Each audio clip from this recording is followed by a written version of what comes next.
અક્ષરમ નિરસ્ત સર્વોપાધિત્વાદ અવ્યક્તમ અકરણ ગોચરમ યદ્ધિ લોકે કરણ ગોચરમ તત વ્યક્તમ ઉચ્યતે અંજેહ ધાતોઃ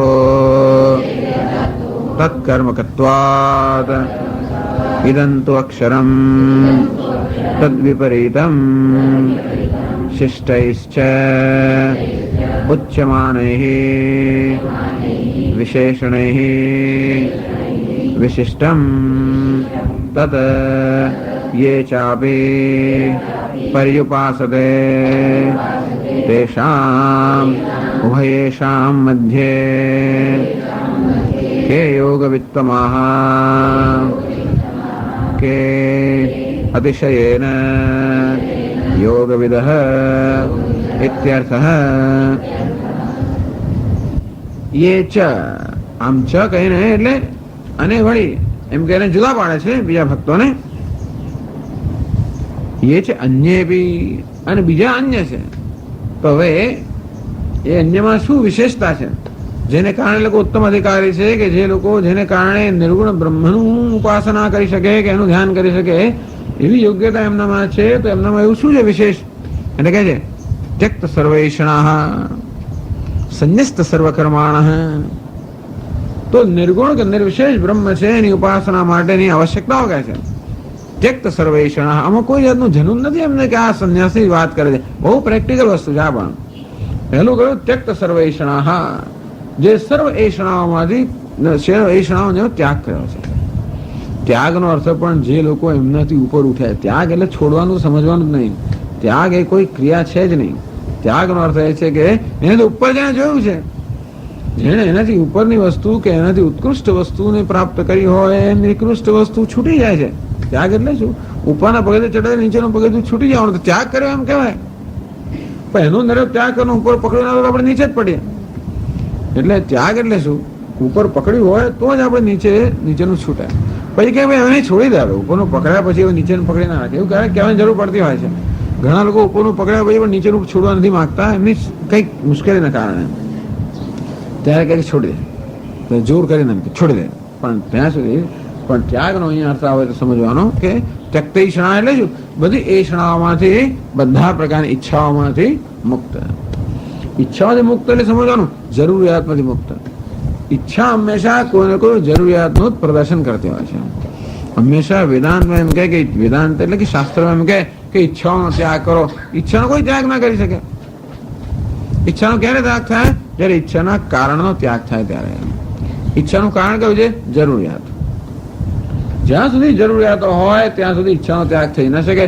અને કદાચ હું કરવાનો પ્રયત્ન કરું તો બને જ નહીં. કે ઈચ્છા ત્યાગ કરવાની વસ્તુ મને પૂછીને આવતી તો એમ ત્યાગ કરું ને. ત્યાગ ક્યારે થાય? જ્યારે મને છોડવાની કે નહીં છોડવાની સ્વતંત્રતા હોય ત્યારે.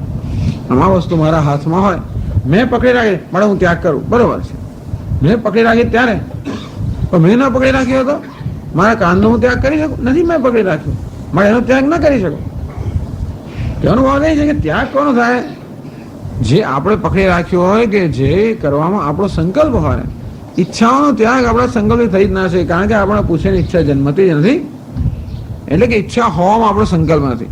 ઈચ્છાને પૂરી કરવામાં આપણે સંકલ્પ કરો. ઈચ્છા જન્મી પછી એ ઈચ્છાને અનુરૂપ કર્મ કરવું કે ઈચ્છાને પૂરી કરવી કે ન કરવી, એમાં આપણો સંકલ્પ છે. તો ત્યાં આપણે આપણા સંકલ્પ કે મનોબળનો ઉપયોગ કરી શકીએ.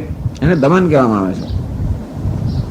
કે ભાઈ ઈચ્છા જન્મી માટે એને તાબે થવું એવું કોઈ લખી આપ્યું નથી. ના થઈશ, આ તારે માટે હિતાવ નથી, માટે એને તાબે ના થઈશ. ઓકે, કોઈ ઈચ્છા જન્મી તો જન્મી છે. કેમ જન્મી? અંદર કંઈક છે, એનું કારણ અંદર છે, કંઈક બીજ હશે. પેલું ઘાસ કેમ જમીન નીકળે છે? અંદર બીજ છે એટલા માટે. તો વિચારો બી ઘાસ કેમ નીકળે છે? અંદર કંઈક બીજ છે. કયો બીજ છે? જરૂરિયાતનો બીજ. આવશ્યકતા કે જરૂરિયાતો, અનેક પ્રકારની જરૂરિયાતો હૃદયની અંદર હોય ત્યાં એ જરૂરિયાત એક અથવા બીજા પ્રકારની ઈચ્છાના રૂપમાં જન્મે. એકની એક જરૂરિયાત હજાર રીતે જન્મે. આજે આ રીતે, કાલે બીજી રીતે, જેવું મગજની અંદર તો અંતેથી કઈ રીતે મારી જરૂરિયાત પૂરી થશે? ભૂખ આપણી હોય, એક દાડો ભેળની ઈચ્છા થાય, એક દાડો આઈસ્ક્રીમની ઈચ્છા થાય, એક દાડો રોટલીની ઈચ્છા થાય, જાત જાતની ઈચ્છાઓ થાય. બધી ઈચ્છાની પાછળ તો ભૂખ જ સમાવાની છે. અંતે રીતે જરૂરિયાત જે માણસની છે એ અનેક રૂપે વ્યક્ત થશે. તેમાં ઈચ્છાઓ અનેક બધી છે. એ ઈચ્છાઓનો ત્યારે ત્યાગ થાય જ્યારે જરૂરિયાતનો ત્યાગ થયો ત્યારે. તો જરૂરિયાતનો ત્યાગ ક્યારે થાય? એ જરૂરિયાતના કારણનો ત્યાગ થાય ત્યારે. કારણનો ત્યાગ થાય ત્યારે જ કાર્યનો ત્યાગ થાય. એમને ત્યાગ થાય જ નહીં. ત્યાગને ન સમજવાને કારણે આપણે વગર મફતની લોકો છોડી દેતા અને પછી પાયમાલ થઈ જાય છે. લોકો વગરમાં છોડી જાય છે. ત્યાગ કરવા છે એમ સામે ઘર બાર નોકરી ધંધો બધું છોડી દીધું, ભિખારી બની ગયા. પછી શું? એવું નથી. ત્યાગનો અર્થ એમ સારું છે, એની પાછળનો જે સ્પિરિટ છે બહુ મહાન છે. એને આવું છોડી દીધું એનો શ્રદ્ધા છે કે બતાવતો હતો, તો થોડા વિચારના અભાવ બતાવતા છે. આમાં છોડી ના દેવું આપણે નથી કહેતા, પણ કહેવાનો ભાવ છે કે દરેકનું કારણ શું છે એ સમજ્યા પછી કારણ દૂર કરીએ તો જ કાર્ય દૂર થાય. આ જરૂરિયાતનું પણ કારણ છે કે જરૂરિયાતો અનેક પ્રકારની આપણી હોય છે. એ જરૂરિયાતો ખરેખર કોઈ વાજબી છે કે નથી? લેજિટિમેટ, ઇલેજિટિમેટ? સ્વામી પૂછે.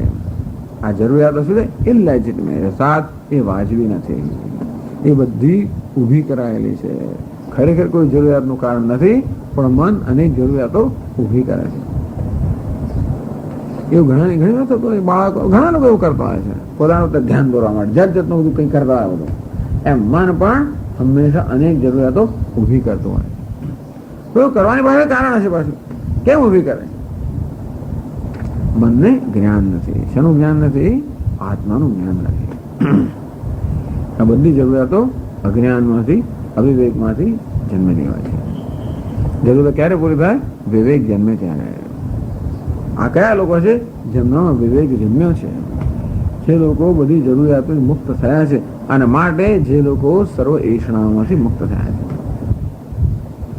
અંતેથી સંન્યસ્ત સર્વ કર્માણ. હવે અંદર એષણા નથી, ઈચ્છાઓ ના હોય, તો પછી તમારી કોઈ આપણી જરૂરિયાત ના હોય, અપેક્ષા ના હોય, તો શંકરાચાર્ય કહે છે કે બધા કર્મનો ત્યાગ થાય. આ માત્ર ભારતના સંદર્ભમાં જ આ વસ્તુનો રોજ ચર્ચા થાય છે. કે હિન્દુસ્તાનની અંદર એટલે વેદની સંસ્કૃતિમાં શું છે? વિધિ એટલે દરેકનું કર્તવ્ય કર્મ. એક ભારતીય સંસ્કૃતિની વિશિષ્ટતા છે. ફરજ. આપણે સંસ્કૃતિમાં ફરજ પર ભાના છે. દરેકની ફરજ છે. અને એ રીતે આપણે ઉછરા હોઈએ એટલે આપણે ફરજ ન આપણે બજાવીએ તો આપણને અંદરથી અપરાધની લાગણી જન્મે. એવી રીતે ન ઉછરા, ફરજની ભાવના ન ઉછરે તમને કશું ના થાય. એને મા બાપ, એની માં ગમે તે થતું હોય, બાપનું થતું હોય, તોય કદાચ માણસ છે માટે થાય, પણ બાકી ફરજની ભાવનાથી જે થાય સીધી વસ્તુ પાછી અંદરથી કશું મને ના હોય તો ફરજને કારણે મને ઘણી વસ્તુ થતી હોય છે. દુઃખ બે પ્રકારનું થાય. એક તો મારી ફરજ ના બજાવે એટલા માટે થાય, અને બીજું કારણ કે મને ખરેખર કોઈના માટે લાગણી છે એટલા માટે. હિન્દુસ્તાનમાં લાગણીનો અભાવ છે, ફરજનો ભાવ છે. બીજે ફરજનો અભાવ છે, લાગણીનો ભાવ છે. એટલે બે સાથે ના હોય એવો નિયમ નથી, પણ આપણું બધા મોટા ભાગનું કામ ફરજથી પ્રેરણા થાય છે, લાગણીથી પ્રેરણા ઓછું થતું હોય છે. આ ફરજ આપણા પર એવું ઠોકી બેસાડવામાં આવી છે, એનો વાંધો નથી, પણ એને માટે એની સાથે સાથે લાગણી ઉત્પન્ન થવી જોઈએ ને, એના પ્રત્યે કંઈ વિશેષ ધ્યાન નથી અપાયું. એ બીજા બધા આચાર્યોએ કરેલું છે, પાછળના આચાર્ય ભગવત ભક્તિ ભાવ વગેરેની અંદર, પણ છતાંય જે લાગણી હંમેશા મા બાપે તમારું આમ કર્યું, તમારે આમ કરવું, એમ બરાબર છે. એટલું જ માટે આ કે લેવડ દેવડનો સંબંધ ઓછો છે. ફરજ જાણે કે લેવડ દેવડનો એક સંબંધ છે. કારણ કે મને કંઈક લાભ થયો છે માટે મારે કંઈક કરવું જોઈએ, એ વસ્તુ સાચી છે અને સમજવી જોઈએ ખરી કે દુનિયા પ્રત્યે લાભ થયો છે, માતા પિતા પ્રત્યે લાભ થયો છે, ઋષિઓ પ્રત્યે લાભ થયો છે, ભગવાન પ્રત્યે લાભ થયો છે, મારે કરવું એ તો બરાબર છે. પણ એ સિવાય પણ કર્મ કરવાની પાછળ બીજું કારણ હોય શકે, અને છે લાગણી. તો આપણે ત્યાં તો હંમેશા ફરજ એને બહુ ધ્યાન ભાર પાડ્યું છે. આપણે તો આપણી જાતને માનીએ છીએ ને કે અહીંયા તો સ્વામીજી પ્રદેશમાં તો લાગણી હોતી જ નથી. આપણા જેવી જ લાગણી અહીંયા હોય છે, કુટુંબ વગેરે. કોણે કહ્યું પરદેશમાં લાગણી હોતી, અહીંયા લાગણી હોય છે? કોણે કહ્યું? એવું આપણે માની કુટુંબમાં બધા ભેગા રહ્યા એટલે લાગણી હોય છે કે લખી આપ્યું છે? સારું જ હોય તો ભેગા રહેવાથી લાગણી જન્મવાની શક્યતા છે, ન રહે તો ના જન્મે, પણ ભેગા રહે તો બીજી બધી ઘણી શક્યતા હોય છે. એટલે એવો વહેમ આપણે રાખવો કે આપણે કારણ કે અહીંયા મારા મા બાપને સાથે રાખીએ છીએ, આમ કરીએ છીએ માટે બધું છે, તો એવું માત્ર આવું છે માટે લાગણી છે એવું કોઈ કારણ નથી. સાચી રીતે જુઓ, ખરેખર જોવા જઈએ તો હિન્દુસ્તાનમાં લાગણીનો ઘણો અભાવ છે. ખરેખર આપણે હશે આમ બહુ ભક્તિભાવવાળા લોકો છે ખરા, એ બધું ચાલતું આવ્યું છે એટલા માટે. ઘણી બધા સહાયતાને કારણે ભક્તિભાવ છે, ચાલો, પણ લાગણી વસ્તુ તો જુદી છે. કોઈને કશું થતું હોય એટલે આપણને લાગે હશે એનું પ્રારબ્ધ છે ને એનું હશે ને મારે શું વગેરે વગેરે, એવું જ આમ પહેલું આપણે જન્મે. અને કંઈક કોઈને દુઃખ થયું માટે મને દુઃખ થવું એવું નથી થતું, એવું નથી. આ તો સામાન્ય વાત થઈ રહી છે કે આ બધી વસ્તુનો થોડોક અભાવ છે. અને એટલા બધા છૂટા પડે તો કોઈ જિંદગીમાં ભેગા ન થાય, તો છૂટા પડે. કારણ કે ભેગા હતા તો કશાકને કારણે ભેગા હતા. એ જતું રહ્યું ફરજ બરજના અંદર બધું, પછી તો કોઈ દિવસ આમ સામું પણ ના જોયા. મારું તો કહ્યું નહીં માનું, આ છોકરાને નહીં ભણો, મારા ઘરમાં પ્રવેશ નહીં, પતી ગયો. પેલાને ઘરમાં લાવી તો નહીં એમ કરીને. એટલે ટૂંકમાં ખબર નહીં ક્યાં ઉડી એક દિવસની અંદર લાગણી જતી જ રહેશે ને. પછી કોઈ આખી જિંદગી સામું ના જવું, એટલે કેવી જાતની વસ્તુ છે? એવું કેવું બની શકે? માં બિચારી ચોરી છુપી જ જાય, પછી દીકરીને કંઈ કર્યા કરે, દીકરાને કંઈ કર્યા કરતી હોય.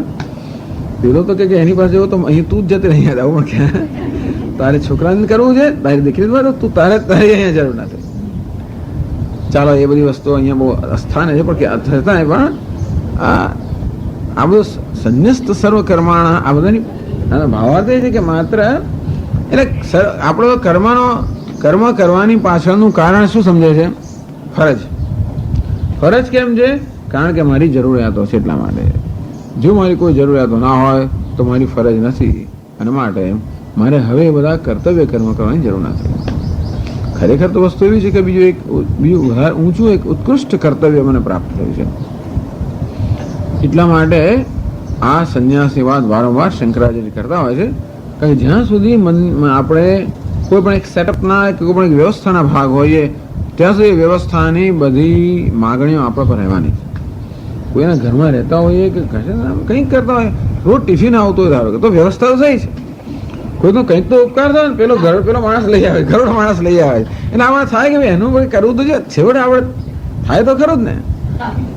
અને કોઈ પણ એક સેટઅપ હોય એમાં વ્યવસ્થા હોય, એ વ્યવસ્થાની કોઈ પ્રકારની અપેક્ષા આપણા પર હોવાની છે.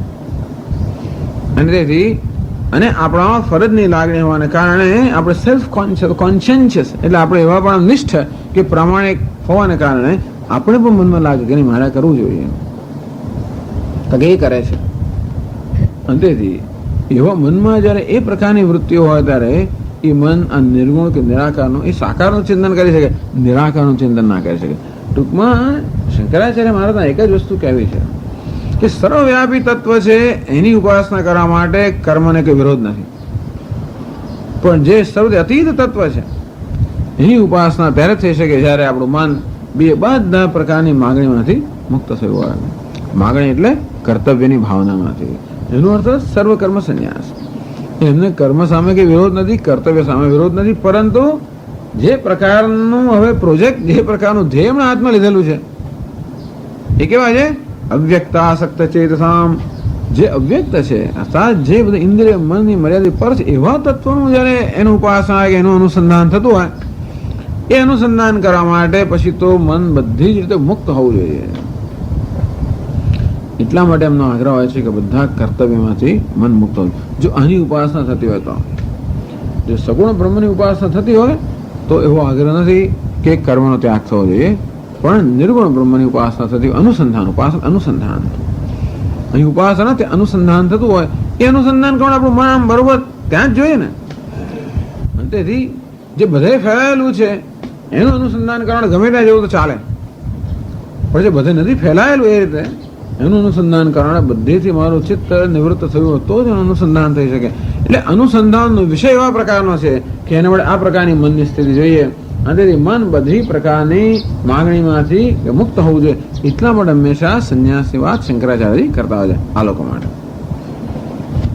અને એવો પણ સંન્યાસ કોણ લઈ શકે? ત્યક્ત ઈષણા, ત્યક્ત સર્વ ઈષણા, બધા પ્રકારની ઈષણાઓ એટલે કે જરૂરિયાતમાંથી મુક્ત થયા છે. જરૂરિયાત જાત જાતની બધી હોય. જરૂરિયાત તો ઇન્દ્રિયના સ્તર પર પણ હોય, ઇન્દ્રિયની તૃપ્તિ એ પણ એક જરૂરિયાત હોય. લાગણીના સ્તર પર હોય જરૂરિયાત, એની પણ એક તૃપ્તિ હોય. બુદ્ધિના અહંકારના સ્તર પર હોય, એની પણ તૃપ્તિ હોય. એટલે જાત જાતની આપણી જરૂરિયાત હોય. એક પૂરી થયા પછી બીજી દેખા દે, બીજી પૂરી થયા પછી ત્રીજી દેખા દે, એવું થતું હોય છે. પણ એ બધી ત્યક્ત સર્વૈષણાઃ સંન્યસ્ત સર્વકર્માણઃ યથા વિશેષતમ બ્રહ્મ અક્ષરમ ઉપાસતે પર્યુપાસતે, અક્ષરમ પર્યુપાસતે. અહીં તો માત્ર અર્જુન આ શ્લોકમાં અક્ષર શબ્દનો પ્રયોગ કરે છે. એટલે કહે છે અક્ષર એટલે એતદ્વૈત અક્ષરમ ગાર્ગી બ્રાહ્મણા વિવદંતે સ્થૂલમ અનણુ અહ્રસ્વમ દીર્ઘમ ઇત્યાદિ શ્રુતિ પ્રતિસિદ્ધ સ્વરૂપાદરહિતમ નિર્ગુણમ બ્રહ્મ. અક્ષર અક્ષર એટલે જે અવિનાશી છે. અક્ષર શબ્દના બે અર્થ કરે છે. નક્ષરતી ઇતિ અક્ષરમ અને અશ્નુતે ઇતિ અક્ષરમ. નક્ષરતી જેમાં ક્યારેય પણ જેનો વિનાશ ન થાય એનું નામ છે અક્ષર અવિનાશી, એટલે નિર્વિકાર જે તત્વ છે. આ તો અશ્નુતે જે સર્વમાં રહેલું છે. મેં આપણે ગયું ચર્ચા કરી, સર્વમાં જે રહેલું હોય એ હંમેશા નિર્વિશેષ હોવું જોઈએ, જે સર્વમાં ના હોય. આમ જે સર્વવ્યાપી છે એટલે કે સર્વમાં રહેલું છે અને જેવો જે અવિનાશી છે એના માટે અક્ષર શબ્દ વાપરવામાં આવ્યો. આવું જ અક્ષર. યથા વિશેષિતમ. યથા વિશેષિતમ એટલે શું કે જેના વિશેષણો હજી ક્યાંય નથી કહેશે. અવ્યક્તમ, સર્વત્રગમ, અચિંત્યમ, કૂટસ્થમ, અચલમ, ધ્રુવમ. આમ જે ભગવાન બીજા શ્લોકમાં જે બધા વિશેષણો વાપરવાના છે એના સંદર્ભમાં કહે છે. અક્ષરમ નિરસ્ત સ્વરૂપાધિત્વાદ.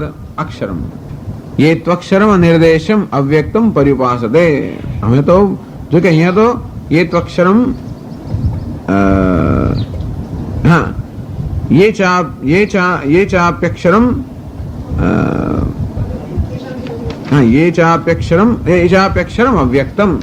અક્ષર અવ્યક્ત બે શબ્દો વાપરે છે. એટલે બે શબ્દ સમજાવે છે અહીંયા આગળ. અવ્યક્ત કોને કહેવાય એને બહુ લાંબી સમજ આપે છે. તો વ્યક્ત કોને કહેવાય? અહીંયા શંકરાજી સમજાવે છે વ્યક્ત એટલે ઇન્દ્રિય ગોચર, ઇન્દ્રિયોનો જે વિષય હોય એને વ્યક્ત કહેવાય. આ વ્યક્ત શબ્દ છે એ વી અંજ અને ત એવું કહે વ્યક્ત શબ્દ છે. એટલે એક અંજ ધાતુ છે એટલે અભિવ્યક્ત થવું. ટૂંકમાં અંજ એટલે કે ઇન્દ્રિયોનો વિષય બનવું. વ્યક્ત એને કહેવાય જે ઇન્દ્રિયોનો વિષય છે. શબ્દ, સ્પર્શ, રૂપ, રસ, ગંધ આ જગતના બધા વિષયો છે એને શું કહેવાય?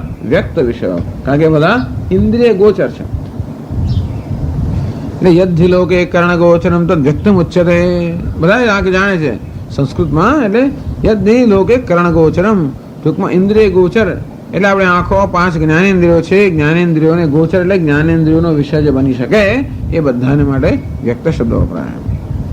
અંજે હે ધાતો તત્કર્મકત્વાત. કારણ કે અંજ ધાતુ જે છે જેમાંથી આ વ્યક્ત શબ્દ બન્યો છે એનો એ પ્રકારનો અર્થ છે. એટલે કહે છે કે અવ્યક્ત એટલે અકર્ણ ગોચરમ. આ પરમ બ્રહ્મ કેવું છે? અકર્ણ ગોચરમ. અશબ્દમ, અસ્પર્શમ, અરૂપમ, અવ્યયમ. એટલે કોઈ જ્ઞાનેન્દ્રિય, કર્મેન્દ્રિયો, મન કશાનો વિષય નથી એવું આ બ્રહ્મ છે. કેમ? નિરસ્ત સર્વોપાધિત્વાત. કારણ કે એમાં ઉપાધિ નથી, એની કોઈ વિશેષતા નથી, ઉપાધિ નથી. એટલે કહે છે ને હ્રસ્વમ અદીર્ઘમ. આ નણુ હ્રસ્વમ અદીર્ઘમ. જેમાં હ્રસ્વ લાંબુ નથી, ટૂંકું નથી, જાડું નથી, પાતળું નથી, સૂક્ષ્મ નથી, સ્થૂળ નથી, લાલ નથી, પીળું નથી, કંઈ જ નથી. નિસ્ત સર્વોપાધિત્વાદ. એટલે મધુસૂદન સરસ્વતી કહે છે કે આ રીતે અક્ષર પરમાત્માને ત્યાં બૃહદારણ્યક ઉપનિષદમાં ભણવામાં આવ્યું છે. યાજ્ઞવલ્ક્ય અને ગાર્ગીના સંવાદની અંદર એતદ્વૈત અક્ષરમ ગાર્ગી બ્રાહ્મણ અભિવદંત. હે ગાર્ગી, યાજ્ઞવલ્ક્ય કહે છે હે ગાર્ગી, બ્રાહ્મણ એટલે કે બ્રહ્મવિદ જે લોકો છે મહાપુરુષો એ અક્ષર અર્થાત પરમાત્માનું આ રીતે ત્યાં એનું નિરૂપણ કરતા હોય છે. અસ્થૂલમ, અનણુ, હ્રસ્વમ, અદીર્ઘમ વગેરે. જે સ્થૂલ પણ નથી, અણુ પણ નથી, હ્રસ્વ પણ દીર્ઘ એમ કરીને બધા વિશેષણો દૂર કરે છે. ટૂંકમાં નથી નથીની ભાષામાં કહે છે. ટૂંકમાં પરમ બ્રહ્મ હંમેશા નેતિ ભાષામાં જ કહેવાય.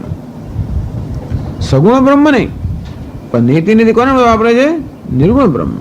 સગુણ બ્રહ્મ તો છે બધું એ જ છે, પણ નિર્ગુણ બ્રહ્મ જેમાં કોઈ પ્રકારનું વિશેષણ નથી. મારે નેતિ બધા ઉપનિષદ બૃહદારણ્યક બધા ઉપનિષદ પણ ઘણા વ્યવસ્થિત કરવામાં આવતું હોય. જેમ મુંડકો ઉપનિષદમાં પણ ઘણું નેતિ છે. કેનો ઉપનિષદમાં પોતાની રીતે છે.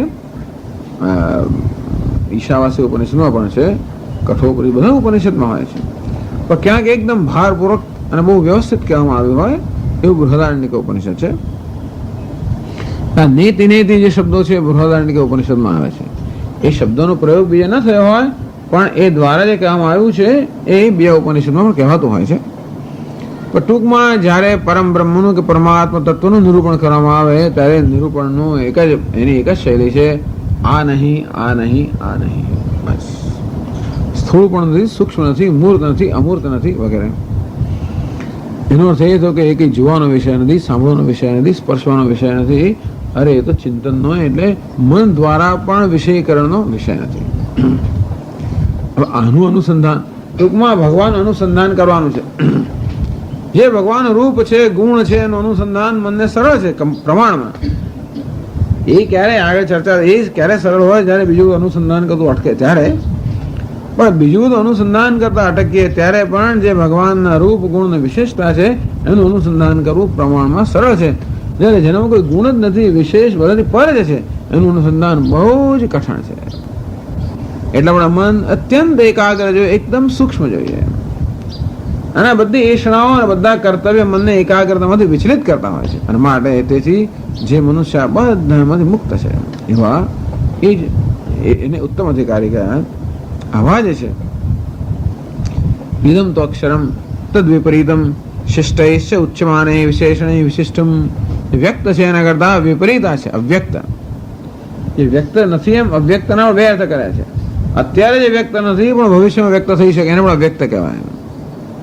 જેમ કે આપણી પાસે સુવર્ણનો પિંડ હોય, બધા અલંકારો અવ્યક્ત અવસ્થામાં છે, અત્યારે દેખાતા નથી, પણ એને ઘડીએ ત્યારે આપણી પાસે દેખાઈ શકે. આ કેવો અવ્યક્ત છે? વ્યક્ત વિપરીત. કોઈ દડો અવ્યક્ત થાય જ નહીં એવું વ્યક્ત અવ્યક્ત. જે વ્યક્ત થાય એ એક અવ્યક્ત છે, અને જે ક્યારે વ્યક્ત થઈ જ ના શકે એવું બીજું અવ્યક્ત છે. પરસ્તસ્માત તો ભાવ અન્ય અવ્યક્ત અવ્યક્તાત સનાતન. એક અવ્યક્ત જે માયા છે એના કરતા પર બીજો અવ્યક્ત છે કે બીજો શબ્દો જ નથી જડતા. હવે અવ્યક્તથી આગળ શું કરીએ આપણે? અવ્યક્ત અર્થાત જે વ્યક્ત નથી એ બીજો શબ્દ ન હોવાને કારણે એકનો એક શબ્દ ઘણી વાર એકથી વધારે વિષય માટે વાપરવો પડતો હોય છે. ક્યારેક ક્યારેક બહુ સામાન્ય ક્યારેક ક્યારેક માયા માટે એટલે માયા માટે સામાન્ય અવ્યક્ત શબ્દ વપરાતો હોય છે. આ જગત જે વ્યક્ત છે એના પ્રમાણમાં એની સંદર્ભમાં માયા જે કારણ છે અવ્યક્ત કહેવામાં આવે. પણ ભગવાને જયારે અવ્યક્ત કહે ત્યારે શું? માયા કેવો અવ્યક્ત છે? જે વ્યક્ત થવાની ક્ષમતા ધરાવે છે. ભગવાન કેવો અવ્યક્ત છે? કોઈ વ્યક્ત જ ના થાય. અવ્યક્તમ વ્યક્તિમાપન્નમ મન્યન્તે મામ અબુદ્ધય. આ અબુદ્ધય, આ બુદ્ધિ વગરના લોકો હોય જેમ જ માયા હું વ્યક્ત થતો. અરે ભાઈ માયા વ્યક્ત છે, હું તો વ્યક્ત થતો જ નથી. આ વ્યક્ત એટલે કે ઇદમ તો અક્ષરમ તદ વિપરીતમ. વિપરીતમ અર્થાત જે ક્યારેય પણ ઇન્દ્રિયો વિષય બની ન શકે. શિષ્ટૈશ્ચ ઉચ્ચમાને વિશેષણે વિશિષ્ટમ. અને ત્રીજા શ્લોકની અંદર જે બધા વિશેષણો કહેવામાં આવશે, 7 વિશેષણો કહેવામાં આવશે, એવા વિશેષણો વાળું તત આવું જ છે. એ છે આવી પર્યુપાસતે. ટૂંકમાં પર્યુપાસતે શબ્દ જે પહેલી પંક્તિમાં વપરાયો છે એને બીજી પંક્તિમાં પણ વપરાયેલો સમજી લેવાનો. એને એ ચાપ્યક્ષરમ વ્યક્તમ પર્યુપાસતે એવું એક ક્રિયાપદ બીજી પંક્તિમાં નથી. એ ક્રિયાપદ પહેલી પંક્તિમાંથી આપણે ખેંચી લેવાનું. એટલે એને અનુશક્તિ કહેવામાં આવે છે. એ જ ક્રિયાપદ અહીં પણ લાગુ પડે છે. ક્યારેક એમાં થોડો ફેરફાર કરીને લાગુ પાડવું પડતો હોય, પણ ક્રિયાપદ ન આપ્યું હોય તો ક્રિયાપદ છે એ સમજવાનું છે. સંસ્કૃત ભાષામાં ઘણીવાર બધી ભાષામાં એવું હોય છે, ઘણીવાર ક્રિયાપદ ના વાપરતા હોય. એવું કંઈ લખ્યા પણ નથી કે ક્રિયાપદ વગરનું વાક્ય હોય જ ના શકે. એટલે ક્રિયાપદ સમજી લેવાનું હોય એ પણ હોય. પણ તેથી પર્યુપાસતે કયું ક્રિયાપદ છે એ જરૂર સમજવું, કારણ કે નહીતર તો આપણે બરાબર ઘણી વાર વાક્ય ના પણ સમજાવીએ. ભલે ક્રિયાપદનો ઉપયોગ ન થયો હોય, પરંતુ કયું ક્રિયાપદ વપરાયેલું છે એ આપણે સમજાય, એ આપણે મનમાં સમજીએ તો જ વાક્યનો અર્થ બરાબર સમજાય. ટૂંકમાં બીજી પંક્તિમાં પણ પર્યુપાસતે એ ક્રિયાપદ વપરાયું છે એમ સમજી રહેવાનું. તેષામ કે યોગ વિત્તમાહ તેષામ ઉભયેષામ મધ્યે. આ બે પ્રકારના હવે થયા ભક્તો. એક જે સગુણ બ્રહ્મની ઉપાસના અનુસંધાન કરનારા છે અને બીજા નિર્ગુણ બ્રહ્મનું અનુસંધાન કરનારા છે. તેષામ મધ્યે કે યોગ વિત્તમાહ. યોગવિત્ત વિદ ધાતુમાંથી વિદ ધાતુના ઘણા અર્થ થતા હોય છે, પણ વિંદંતી અથવા તો વેદથી બંને થાય. વિંદંતી અને વિદંતી. વિદનો અર્થ જાણવું એમ પણ થાય, વિદનો અર્થ પ્રાપ્ત કરવો એમ પણ થાય. તો યોગને પ્રાપ્ત કરનારાઓ કે યોગને જાણનારાઓ એમ એટલા માટે કહ્યું કે જે સગુણ બ્રહ્મના ઉપાસકો છે એ પ્રાપ્ત કરનારાઓ છે, નિર્ગુણ બ્રહ્મ ઉપાસકો છે એ પામનારા છે. એટલે યોગ હવે યોગવિત્ત એ શબ્દનો પણ અર્થ બે અર્થ કર્યા. યોગમ સમાધિ વિદંતી ઇતિવા યોગવિદઃ. તેથી જે આ સમાધિને પ્રાપ્ત કરનારા એટલે યોગને પ્રાપ્ત કરનારા છે કે યોગને જાણનારા છે. બંનેનો અર્થ એક પણ કરી શકાય. ટૂંકમાં યોગ ન તો સમાધિ જે ઈશ્વરમાં નિષ્ઠ છે, અર્થાત જે સગુણ બ્રહ્મમાં નિષ્ઠ છે એવા આ ભક્તો અને નિર્ગુણ બ્રહ્મનિષ્ઠ એવા ભક્તો તેષામ કે યોગવિત્તમા યોગવિત્ત યોગવિત્તર યોગવિત્તમ સુપરલેટિવ ડિગ્રી એટલે કે અતિશય યોગવિદ અતિશય અત્યંત યોગવિદ જે છે એટલે શ્રેષ્ઠ યોગીઓ જે છે આ બેમાંથી કયા શ્રેષ્ઠ યોગીઓ છે. બસ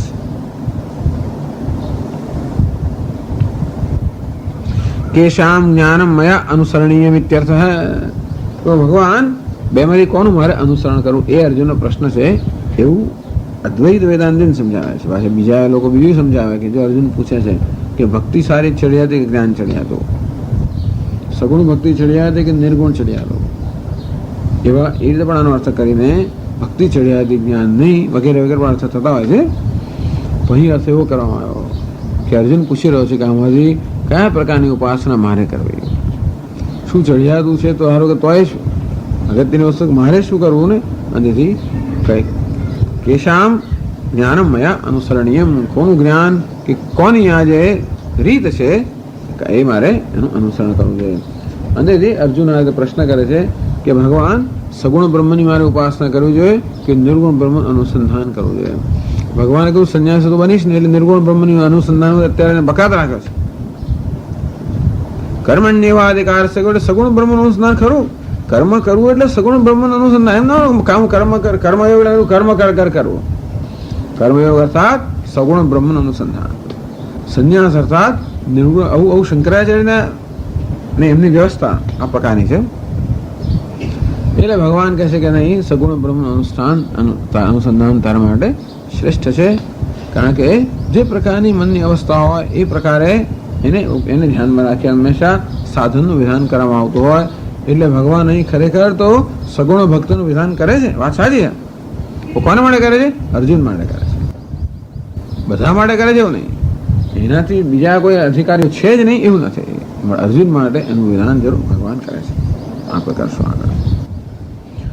ઓમ પૂર્ણમદ પૂર્ણમિદમ પૂર્ણાત પૂર્ણમુદચ્યતે પૂર્ણસ્ય પૂર્ણમાદાય પૂર્ણમેવાવશિષ્યતે.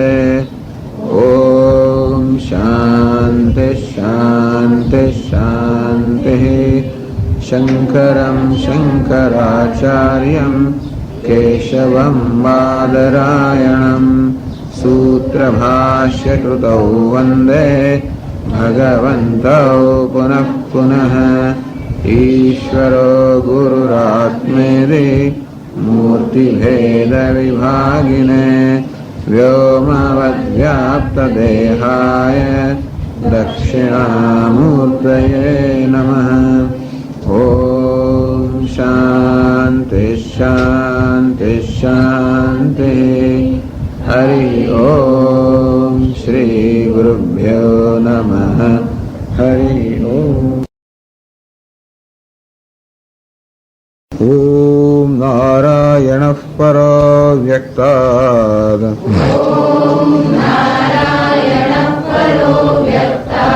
અંડમવ્યક્તસંભવम् અંડસ્યાन्तસ્ત્વિમે લોકાઃ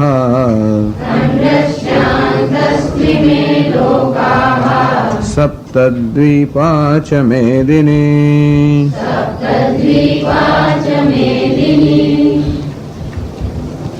અર્જુન ઉવાચ એવં સતતયુક્તાયે ભક્તાસ્ત્વાં પર્યુપાસતે યે ચાપ્યક્ષરમવ્યક્તં તેષાં કે યોગવિત્તમાઃ.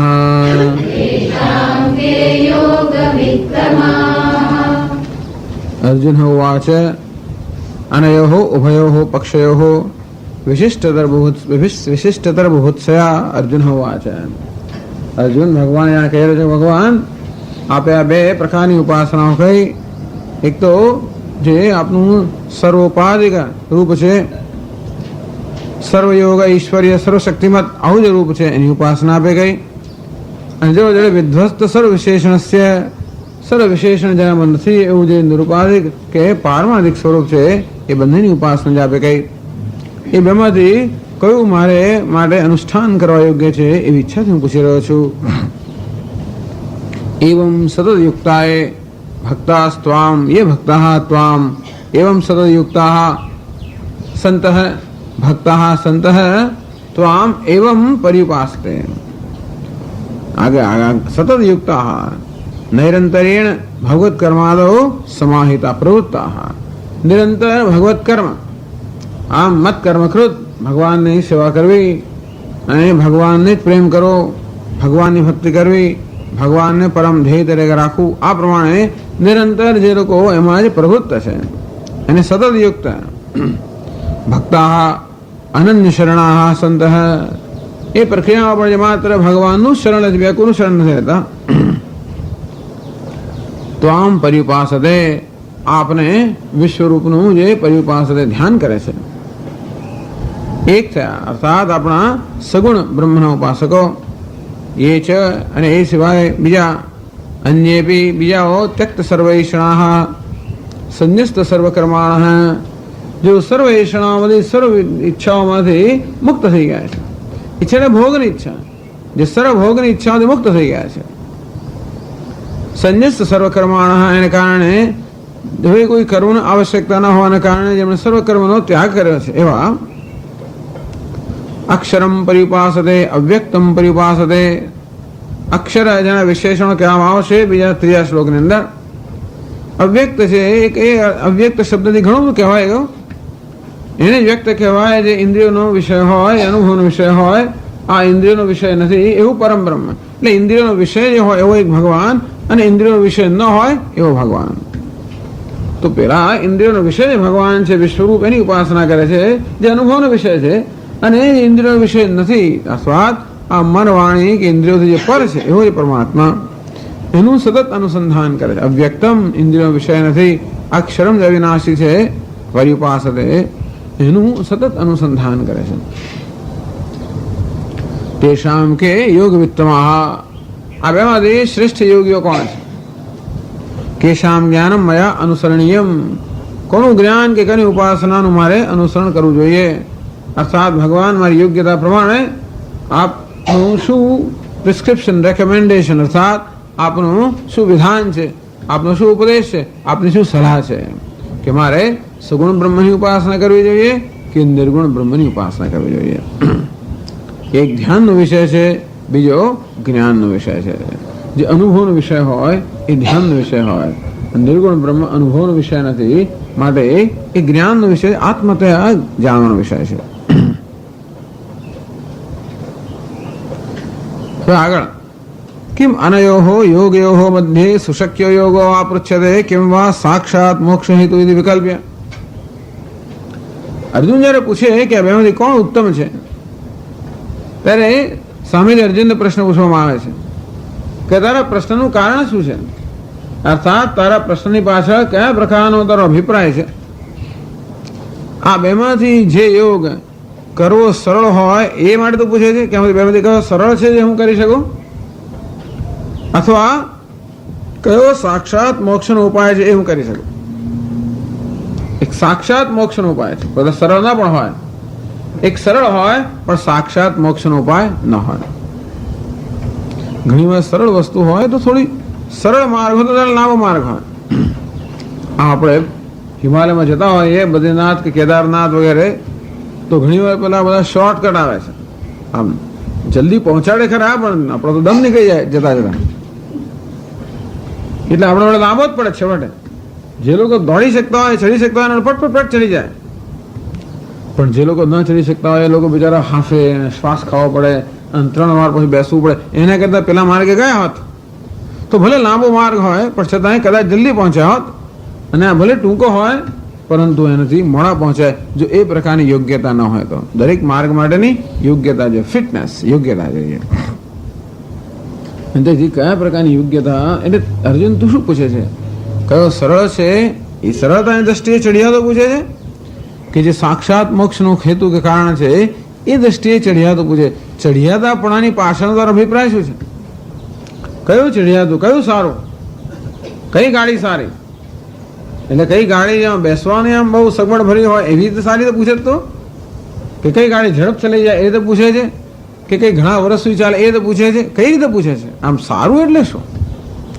તેમ જ્યારે અર્જુન પૂછે કે આ બેમાંથી કયો યોગ ચડિયાતો છે, એમાં બે વિકલ્પ હોઈ શકે કે જે સરળતાથી અનુષ્ઠાન કરવું શક્ય છે એ રીતે તું ચડિયાતો પૂછે છે, કે પછી એ સાક્ષાત મોક્ષનું કારણ છે એ રીતે ચડિયાતો પૂછે છે. હા, ભગવાન બે રીતે ઉત્તર આપે છે.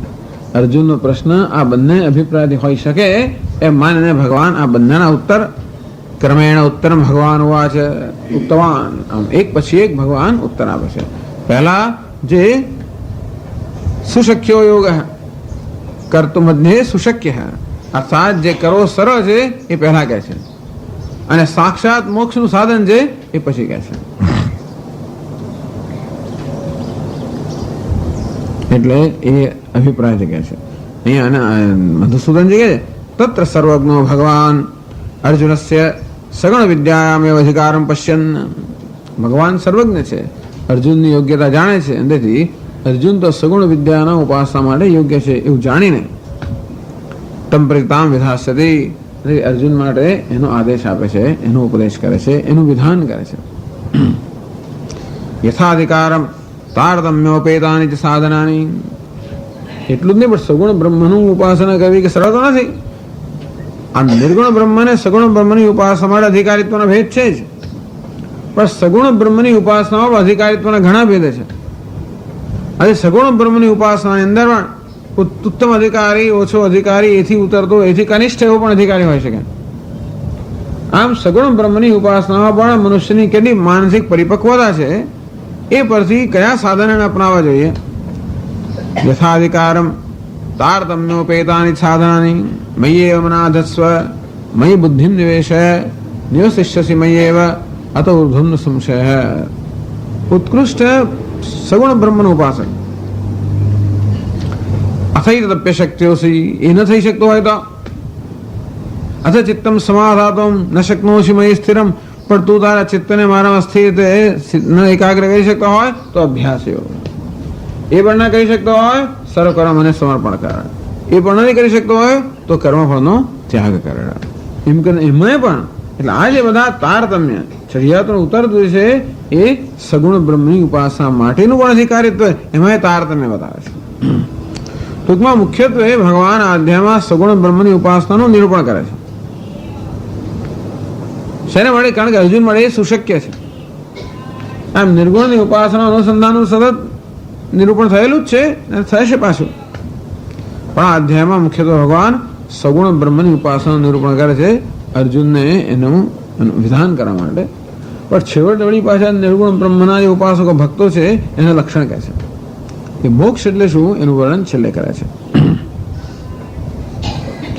અતઃ પ્રથમ સાકાર બ્રહ્મ વિદ્યામ પ્રરોચયિતુમ. પણ અર્જુન ક્યારે સગુણ બ્રહ્મની ઉપાસના કરે? એ શ્રેષ્ઠ હોય તો જ કરે.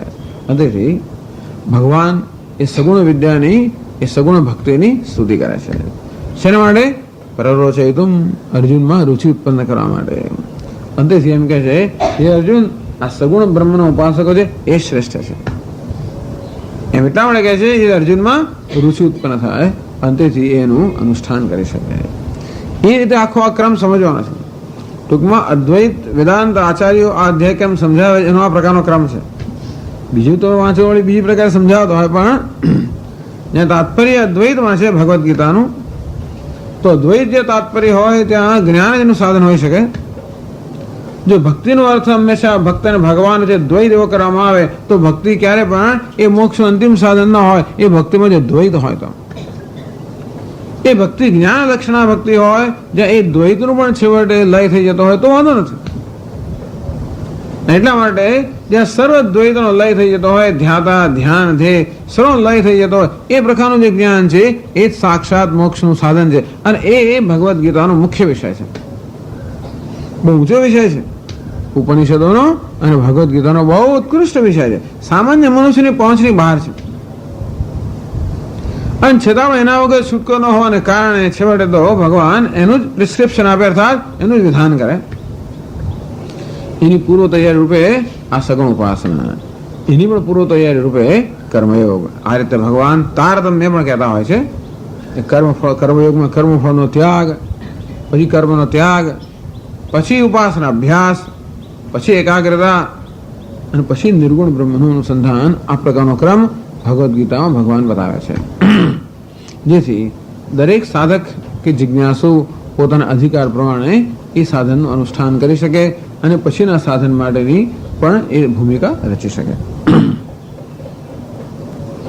તેથી કહે છે બીજા શ્લોકમાં, શ્રી ભગવાન ઉવાચ મય્યાવેશ્ય મનો યે મામ નિત્યયુક્તા ઉપાસતે શ્રદ્ધયા પરયોપેતાઃ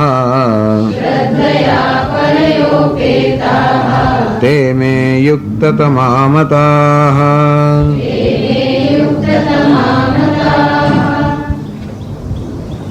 શ્રી ભગવાન વાચ, ભગવાન બોલ્યા, મયી આવેશ્ય મનઃ નિત્યયુક્તાઃ યે મામ ઉપાસતે.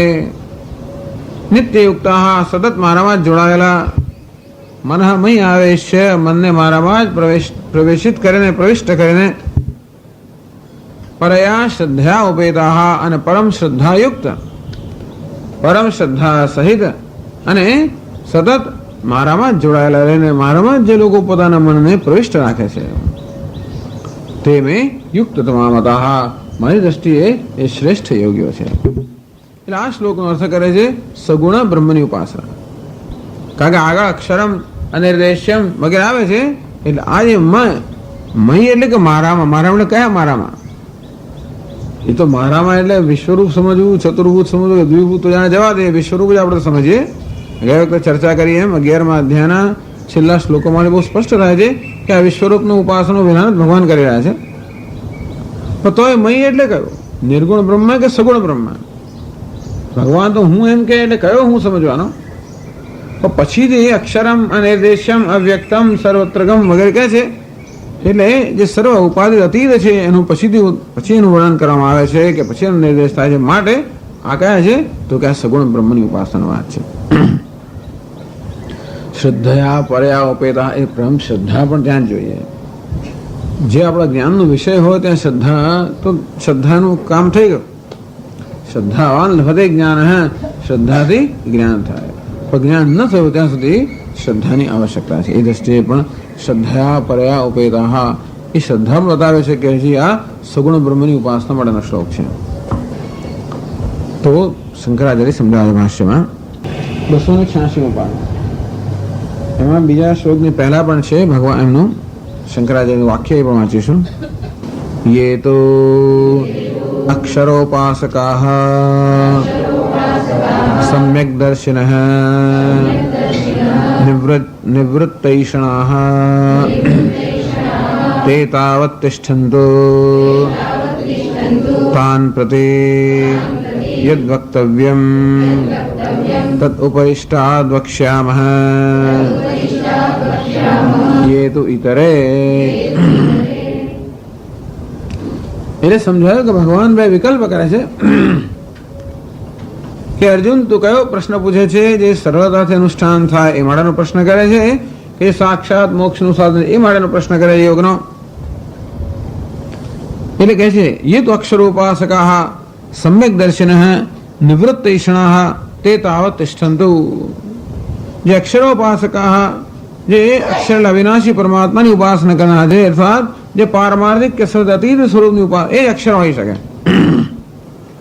અક્ષર એટલે જેમાં કોઈ પ્રકાર, જેનો વિનાશ નથી, જેનો ક્ષય નથી, જેમાં કોઈ ઘા નથી પડતો, જેમાં કોઈ પરિવર્તન નથી. એવું તો એવું જ હોય છે કે જે સર્વ ઉપાધિથી પર હોય. ઉપાધિનો સ્વભાવ જ છે કે સતત પરિવર્તનશીલ. અને તેથી ભગવાન પણ સર્વ કલ્યાણ ગુણ ગણય કે સંપન્ન એક ભગવાન જે છે એ પણ સતત પરિવર્તનશીલ તો ખરો જ. ઈશ્વર પણ માયા ઉપાધિ સહિતનો જે પરમાત્મા ઈશ્વર એ પણ પરિવર્તનશીલ તો ખરો જ. એને અક્ષર કહી શકાય કારણ કે સ્વરૂપથી તો અક્ષર છે, છતાં ઉપાધિક દ્રષ્ટિએ તો એનામાં પરિવર્તન ખરું જ. એ જ અક્ષર શબ્દનો મુખ્ય થાય નિરુપાધિક બ્રહ્મ. એટલે ये तो અક્ષરોપાસકા, જે નિરુપાધિક બ્રહ્મનું આત્મતયા અનુસંધાન કરનારા છે. સમ્યક દર્શન એવું અનુસંધાન ક્યારે હોય? સમ્યક દર્શન, જે લોકો એ બ્રહ્મને આત્મ સ્વરૂપે જાણે છે. તો જ્ઞાન ક્યારે થયું? નિવૃત્ત ઈષણા, કારણ કે એ લોકો સર્વ ઈષણાઓથી, સર્વ ઈચ્છાઓમાંથી મુક્ત થયેલા હતા. તે તાવત તિષ્ઠંતુ, હમણાં એમને રહેવા દો. તાવત તિષ્ઠંતુ, એમને હમણાં રહેવા દો. તાન પ્રતિ વક્તવ્ય, મહારાજ કઈ કહેશો નહીં તો કે તને ખબર પડે કે ધ્યેય શું છે. એ તો ઇતરે, પરંતુ પેલા જે સગુણ બ્રહ્મના ઉપાસકો છે એની જે વાત છે એને હવે અત્યારે કહે છે આગળ ભાષ્યમાં. મયી વિશ્વરૂપે પરમેશ્વરે આવેશ્ય સમાધાય મનઃ યે ભક્તા સંતઃ મામ સર્વયોગેશ્વરાણામ અધીશ્વરમ સર્વજ્ઞમ વિમુક્તરાગાદિક્લેશતિમિરદૃષ્ટિમ નિત્યયુક્તાઃ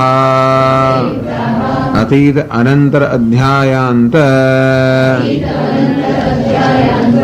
ઉક્ત શ્લોકાર્થન્યાયેન સતત યુક્તા સંતઃ ઉપાસતે શ્રદ્ધયા પરયા પ્રકૃષ્ટયા ઉપેતાઃ તે મે મમ મતાઃ અભિપ્રેતાઃ યુક્તતમાઃ ઇતિ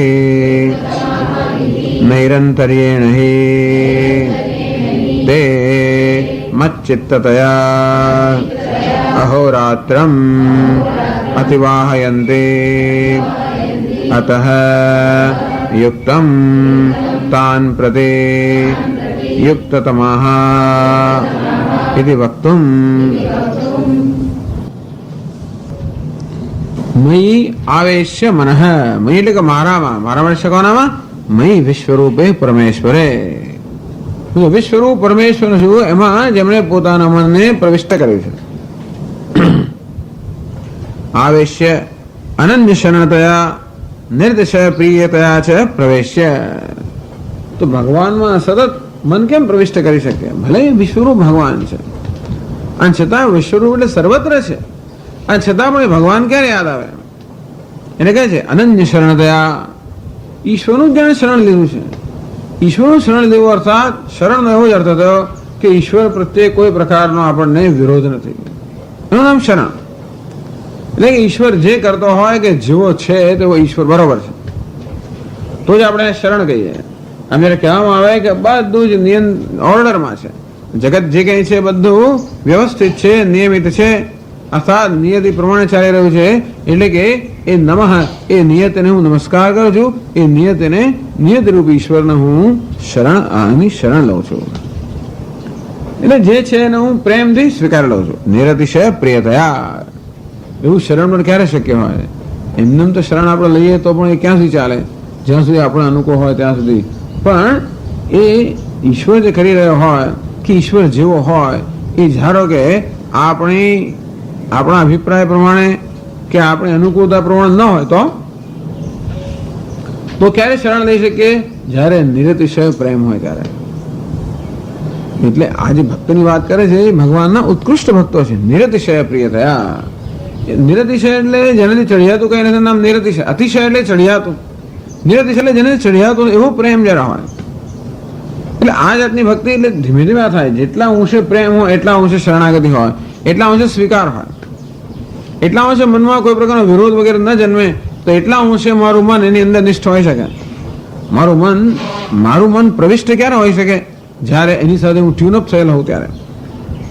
એની અંદર કોઈ પ્રકારનો એટલે ત્યાં રાગ દ્વેષ ના હોય, કશું ના હોય, મુખ્યત્વે વિરોધ ના હોય, દ્વેષ ના હોય, અને તો જ મારું મન એની અંદર એકાગ્ર કે પ્રવિષ્ટ રહી શકે. એવું ત્યારે હોય જ્યારે એનો સ્વીકાર હોય, એનું શરણ લીધું હોય.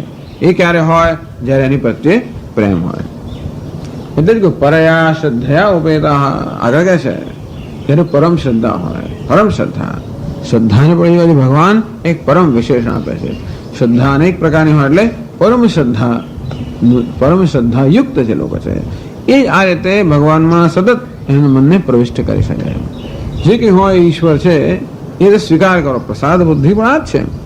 જે કંઈ આપતો હોય ભગવાન, એ જે કંઈ મળે છે ભગવાન આપી રહ્યો છે, અને જે આપે છે ભગવાન આપતો હોવાને કારણે પ્રસાદ છે બહુ મોટી વસ્તુ છે. બહુ મહાન ભાવના માંગેલા છે, મોટી શ્રદ્ધા માંગેલા છે. અને મહાન કઈ આપણે દેખાતો નથી. ભગવાન જાતે આપતો હોય, આ તો આપણે ખબર પડે કે ભગવાન આપે છે. ભગવાન દેખાતો નથી, એ આપે છે એ પણ શ્રદ્ધાનો જ વિષય છે ને. એને આપ્યું તો ધારો કે સુખ આપતો હોય તો ભગવાન આપતો હોય કહેવાનું સરળ છે, પણ દુઃખ આપતો હોય ને આખો દર દુઃખ આપ કરતો હોય, જરા તરા આપીને પછી સુખ આપતો તો વાંધો પણ નહીં. આખો દર દુઃખ જ આપ કરતો હોય ત્યારે શું કરીએ આપણે? અને તે વખતે જ્યારે જણાતો ના હોય ત્યારે પણ એનો સ્વીકાર કરવા આપણે પરમ શ્રદ્ધાની આવશ્યકતા છે. અને જોડે જોડે એના માટે પરમ પ્રેમ પણ હોય કે બોલો એ તું જે કરે છે મારા હિત માટે જ કરે છે. આ બધી કોઈ સરળ વસ્તુ નથી. બધું અનુકૂળ હોય ત્યારે આ બધું સારું છે, પણ જીવનમાં અનુકૂળતા ન હોય ત્યારે આ પ્રકારની ભાવના જાળવી રાખવી બહુ કઠિન છે. પણ એમાં જ આપણી ભાવના વધારે દ્રઢ બને, એમાં આપણી શ્રદ્ધા દ્રઢ બને, એમાં આપણે વધારે દ્રઢ બનીએ એટલે આપણે વધારે બળવાન બનીએ તો છે જ. એટલે મયી મન આવેશ, અહીં કહે છે મયી વિશ્વરૂપે. આ વિશ્વના રૂપની અંદર, સમગ્ર જગતના રૂપની અંદર, સમગ્ર જગતના આત્મા રૂપે હું અભિવ્યક્ત થયેલો છું. એવું પરમેશ્વર છું, પરમેશ્વર સર્વ ઈશ્વર છું. અથવા મયી ભગવતી વાસુદેવે પરમેશ્વરે સગુણે બ્રહ્મણી. હું પરમેશ્વર વાસુદેવ છું એ સગુણ બ્રહ્મમાં. મન આવેશ્ય, મન સમાધાય. તો એની સાથે પોતાનું મન એક કરી દીધું છે. એ મન એને કદાચ જુદું ના રહે. પ્રવેશનો અર્થ એ થયો કે મન પણ ભગવાનના આકારનું બને. એમના મનને પ્રવેશ કરાવો. જેમાં આપણે પેલું મીણ હોય એને ક્યાંક ઓગાળે એને કોઈ બીમાર ઢાળીએ તો મીણ કેવું બીમારના આકારનું બની જાય. અંતે રીતે મન પણ જ્યારે એ ભગવત આકારનું બની જાય ત્યારે એનો અર્થ થયો કે મન આવેશ છે. ભગવાનમાં પોતાના મનમાં પ્રવિષ્ટ કરાવીને ભગવત આકારનું મન બને. એટલે જગતનો આકાર હોય છતાં પણ ભગવાનનો આકાર એમાંથી જાય નહીં. ભલે વ્યવહારમાં ભક્તો એવો છે કે ભલે જગત આકાર હોય કે જગત એનું જગતનો એને અનુભવ થાય છે, છતાં પણ પેલો ભગવત આકાર મન જતો ના રહે. મય આવેશ, આવેશ સમાધાય મન. ये એટલે કે ભક્તાઃ સંતઃ અનન્ય શરણઃ સંતઃ. જેમને મારું પોતાનું શરણ, મારા ભક્ત, મારા પ્રેમી ભક્તો મામ ઉપાસતે, મારી ઉપાસના કરે. મારી લખવાની સર્વયોગેશ્વરાણામ અધીશ્વરમ સર્વજ્ઞમ વિમુક્ત રાગાદિ ક્લેશ તીવ્ર દૃષ્ટિમ. એટલે આ મામનો અર્થ જ્યારે જ્યારે શંકરાચાર્ય જાત જાતનો કરતા હોય, જાત જાત થોડો ભેદ આમ હોય છે. અહીં મારામાં મારી ઉપાસના કરે છે, મારી લખવાની બસ એમનો આવો મૂળ છે. અત્યારે સર્વયોગેશ્વરાણામ અધીશ્વરમ. હું કોણ છું? આ બધા યોગેશ્વરનો પણ અધીશ. વિશેષણોમાં કેટલા યોગ એટલે યોગી, યોગેશ્વર અને એમનો પણ અધી અને એમનો ઈશ્વર. બધા યોગેશ્વરોનો પણ અધીશ્વર એવો હું. સર્વેશામ યોગમ અધિતિષ્ઠતામ યોગિનામ. જે લોકો યોગનું અધિષ્ઠાન કરતા હોય, અનુષ્ઠાન કરતા હોય, બધા યોગીનો પણ જે અધીશ્વર છે. સર્વજ્ઞમ ભગવાન કહો છે સર્વજ્ઞ છે, સર્વને જાણનાર હોય છે. સર્વજ્ઞ તો હોય અને છતાં રાગ દ્વેષ વાળો હોય તો કે છે વિમુક્ત રાગાદિક ક્લેશ તિમિર દૃષ્ટિ. ભગવાનની દ્રષ્ટિ કેવી છે? જે દ્રષ્ટિમાં કોઈ રાગ આદિ ક્લેશ તિમિર નથી. રાગાદ્યાખ્યા ક્લેશ નિમિત્ત ભૂતા તિમિર શબ્દ અજ્ઞાનાદ જ્ઞાન કૃતા દૃષ્ટિ અવિદ્યા વિમુક્તા. સામાન્ય દ્રષ્ટિ કરતા ભગવાનની દ્રષ્ટિ જે છે સર્વજ્ઞ બધું જાણે તો છે, પણ એટલું જાણવું પૂરતું નથી. આપણે વસ્તુને જાણતા હોઈએ ખરા, પણ જેનો આપણે અનુભવ કરતા હોઈએ એ આપણો કયા પ્રકારની છાપ પાડે છે, કયા પ્રકારનો પ્રભાવ ઉત્પન્ન કરે છે, કયા પ્રકારનો પ્રતિભાવ જન્માવે છે, એ આપણી દ્રષ્ટિ પર આધારિત છે. એટલે કે આપણી દ્રષ્ટિમાં રાગ કે દ્વેષ હોય તો જેનો અનુભવ કરતા હોઈએ એને આપણા રાગ દ્વેષથી વળી પાછું આપણે એને રંગીને જ એનું મૂલ્યાંકન કરતા હોઈએ તો આપણો પ્રતિભાવ એ પ્રકારનો આવે. તો ભગવાન સર્વજ્ઞ તો ખરો, અને જોડે જોડે કોઈ પ્રકારના રાગ દ્વેષ રહિત ન છે. એટલે કે રાગ તો ક્લેશ નિમિત્ત ભૂતા. આ બધો ક્લેશ અવિદ્યા અસ્મિતા, રાગ, દ્વેષ, અભિનિવેશ, ક્લેશ એટલે માનસ સંતાપ. રાગ આદિ ક્લેશ, રાગ દ્વેષ વગેરે ક્લેશ છે માનસ સંતાપ જન્માવે છે. એ જ તિમિર, એ ક્લેશ તિમિર દૃષ્ટિ, તિમિર એટલે અજ્ઞાન, તિમિર એટલે અંધકાર. તો અજ્ઞાન રૂપી અંધકારમાંથી આ બધા અહંકાર, મમકાર, રાગ, દ્વેષ આ બધા ક્લેશ જન્મેલા છે. અને એ વસ્તુ એ બધું આપણી દ્રષ્ટિને વિકૃત બનાવી દે છે ને. આપણી દ્રષ્ટિએ તિમિર, અમે તિમિર એટલે કે કેટેરેક્ટ.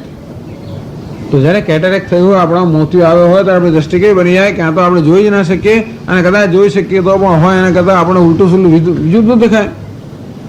અને તે જ રીતે આ જ્ઞાન રૂપી જયારે કેટેરેક્ટ કે આપણામાં પેલો મોતિયો હોય ત્યારે ક્યાં તો કશું દેખાય જ નહીં, અને દેખાય તો રાગ દ્વેષને કારણે છે એના કરતા વિપરીત દેખાય.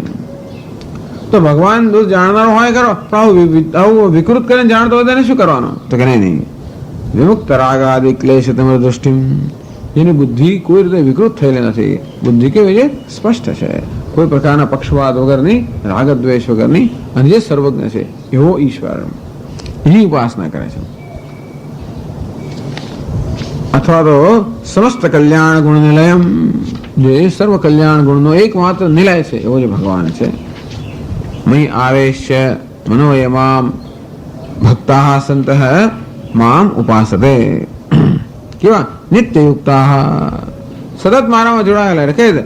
અતીત અનંતર અધ્યાયાંત ઉક્ત શ્લોક ન્યાયન, ઉક્ત શ્લોકાર્થ ન્યાયન.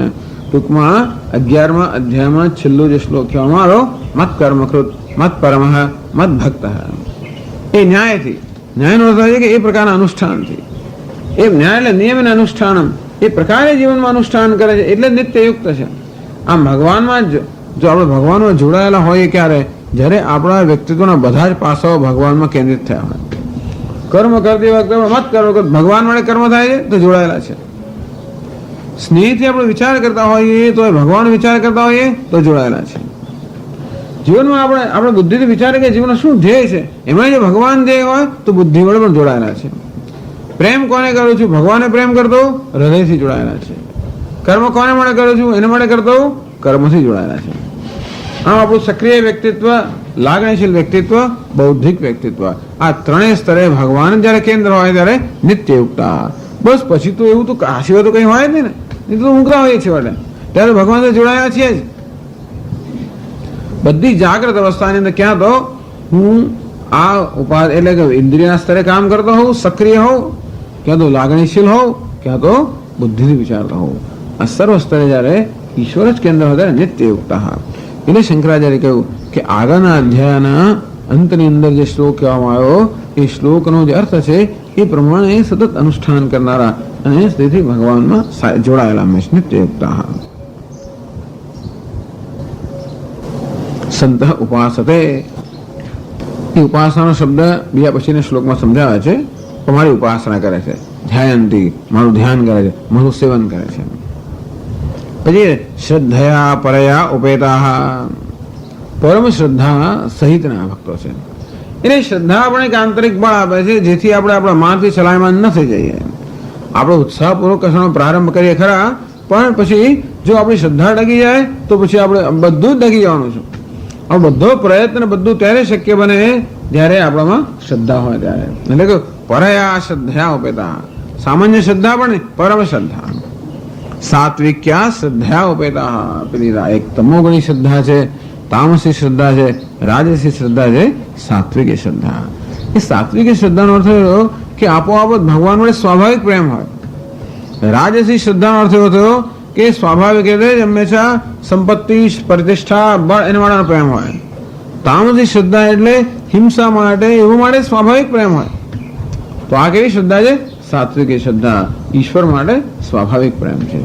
એવું હોવાને કારણે બીજા બધા કદાચ આંતરિક અવરોધો કે વિરોધો જન્મે તો પણ એ શ્રદ્ધા એ બધા વિરોધોને દૂર કરી શકે કે નહીં? હોય જ ના શકે. ભગવાન એવું હોય જ ના શકે, ભગવાન આમ કરી જ ના શકે, ભગવાન આમ જ કરે વગેરે. એટલે એવી શ્રદ્ધાની આપણે જરૂર પડતી હોય છે ને, એ ના કરે, એ આમાં ના હોય, એને ના કરી હોય. આપણી શ્રદ્ધા ડગી જાય પછી આપણે અમે વહેમ પડ્યા જ કરે. જ્યાં સુધી નરસિંહ રાવ સામે શ્રદ્ધા હોય કે નહીં એ માણસ શુદ્ધ છે, રાજીવ ગાંધી ગમે તો હોય ત્યાં સુધી આપણને કંઈ થાય બધું બરાબર છે ના મિસ્ટર ક્લીન. એક વાર એટલે કે શ્રદ્ધા ડગી ગઈ કે પેલામાં સંડોવાયેલા છે, પછી બીજી વાર સંડોવાય, પછી તો ના હોય તો એમને આપણે એમ જ લાગે બધા અંદર જ છે. એટલે શ્રદ્ધા બહુ જ મોટી વસ્તુ છે. ભગવાન મારે શ્રદ્ધા તો જાણે મોટી વસ્તુ હોય જ. એટલે પરયા શ્રદ્ધા ઉપેતા હંમેશા કહે કે શ્રદ્ધાની ત્યારે આવશ્યકતા છે જ્યારે વસ્તુ આપણા પ્રત્યક્ષ જ્ઞાનનો વિષય ન હોય ત્યારે. જે પ્રત્યક્ષ આપણે જોયું છે એની વડે શ્રદ્ધાનો કોઈ પ્રશ્ન નથી. જ્યાં પ્રત્યક્ષ જોયું નથી ઈશ્વર, પ્રસાદ બુદ્ધિ જાણવા માટે હજી આપણે, મેં કહ્યું ને કે એ આપતો હોય એવું આપણે હજી જોયેલું નથી, અનુભવનો વિષય નથી. એ કર્મનો અધ્યક્ષ હોય, એ સર્વજ્ઞ હોય, આ બધા માત્ર શ્રદ્ધાના વિષય છે. એ જ શ્રદ્ધાનો વિષય છે ને. પહેલા તો ભગવાન છે એ જ શ્રદ્ધાનો વિષય છે. નસીબ જો કે આપણને કે એવી શ્રદ્ધા ઉત્પન્ન કરવાની જરૂર નથી કે ભગવાન છે કે નહીં, પણ છતાં કેવો છે એમાં તો શ્રદ્ધાની આવે છે. સર્વજ્ઞ છે, સર્વશક્તિમાન છે, ભોગ, અને પછી સુહૃદમ સર્વભૂતાનામ, બધાનું શુભેચ્છક છે. આ બધી વસ્તુ ઘણી વાર આપણી કસોટી કરતી હોય છે. અને પરયા શ્રદ્ધા બધી કસોટીમાં પાર ઉતરે અને કોઈ પ્રકારના આંતરિક અવરોધો, સંશય, વિપર્ય, આ પ્રકારના કોઈ અવરોધોનો વશ ના થાય એ પ્રકારની શ્રદ્ધા એટલે પરયા શ્રદ્ધા ઉપેતા. આ બધું ધીમે ધીમે થાય. ટૂંકમાં આ ભક્તિની પરાકાષ્ઠા સર્વોત્કૃષ્ટ ભક્તિ છે. આવા હોય દરેકમાં આમાંનો કંઈક ને કંઈક અંશ હોય જ છે ભક્તિનો. ટૂંકમાં બધા અંશોને આપણે ધીમે ધીમે એનો વિકાસ કરવાનો, શ્રદ્ધાનો વિકાસ થાય જેથી પરમ શ્રદ્ધા બને. ભગવાનનું મન આવિષ્ટ થાય એટલે ભગવાનને ટ્યુનઅપ થઈ ગયો, ભગવાનને ટ્યુનઅપ થઈ ગયો છે, અને ભગવાન નિત્યયુક્ત અર્થાત ભગવાનને સમર્પિત થઈ ગયો છે. આ ભક્તિનો ઉત્કૃષ્ટ પ્રકાર છે. પછી એમાં નિર્ગુણ બ્રહ્મની ભક્તિમાં બહુ જાજો ફેર નથી રહેતો. પછી પણ ટ્યુનઅપ કરવા માટે આપણે સગુણ બ્રહ્મ જોઈએ. ટ્યુનઅપ કરવા માટે આપણા મનને સતત એની અંદર એના આકારનું બનાવવા માટે, એમાં સતત કેન્દ્રિત કરવા માટે જરૂર ભગવાન અનંત કલ્યાણ ગુણગણિક નિલય, અનંત કલ્યાણ ગુણગણ ધરાવનાર હોય, સર્વજ્ઞ હોય, સર્વનો અધિષ્ઠાન હોય, સર્વેશ્વર હોય, એ કર્મની ફલદાતા હોય, કર્માધ્યક્ષ હોય, આ પ્રકારનો ભગવાન છે. એમાં આપણા મનને એકાગ્ર કરવું કે મનને એની અંદર પ્રવિષ્ટ કરવું એ પ્રમાણે સરળ છે. આવા જ મારા ભક્તો છે. તે મે યુક્ત તમામતા મે મમતા અભિપ્રેતા યુક્તતમા. તો યુક્તતમા એ શ્રેષ્ઠ યોગ્યો છે ભગવાન, એવું મારો અભિપ્રાય છે. ઉપાસના થતો મય શ્રુતિમ સદા કુર્વંતી, મારી ઉપાસના મારું સતત સ્મરણ કર્યા કરે છે. આ રીતે કેમ એ લોકો શ્રેષ્ઠ કેમ છે? ભગવાન જયારે એમ કહે છે કે આ મારા ભક્તો શ્રેષ્ઠ છે, કેમ કહે છે? શંકરાજી સમજાવે છે, નૈરંતરેણ તે મચ્ચિત્તતયા અહોરાત્રમ અતિવાહયંતી. નિરંતર એમનું ચિત્ત મારામાં હોવાને કારણે મારામાં ચિત્ત એમનું ચોંટેલું હોય એ રીતે દિવસ રાત પસાર કરતા હોય છે. અહોરાત્રમ અતિવાહયંતી, દિવસ રાત એ લોકો મારું ચિંતન કરતા કરતા પસાર કરતા હોય છે. અતઃ યુક્તમ તાન પ્રતિ યુક્તતમઃ ઇતિ વક્તુમ. તેથી જ મેં કહ્યું, હે અર્જુન, એ લોકો સર્વશ્રેષ્ઠ ભક્તો છે.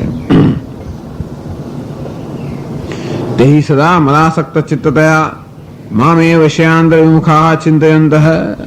બીજા કોઈ વિષયનું ચિંતન કરતા નથી, માત્ર મારું જ ચિંતન કરતા હોય છે. માટે એને મેં શ્રેષ્ઠ યોગ્ય કહ્યા.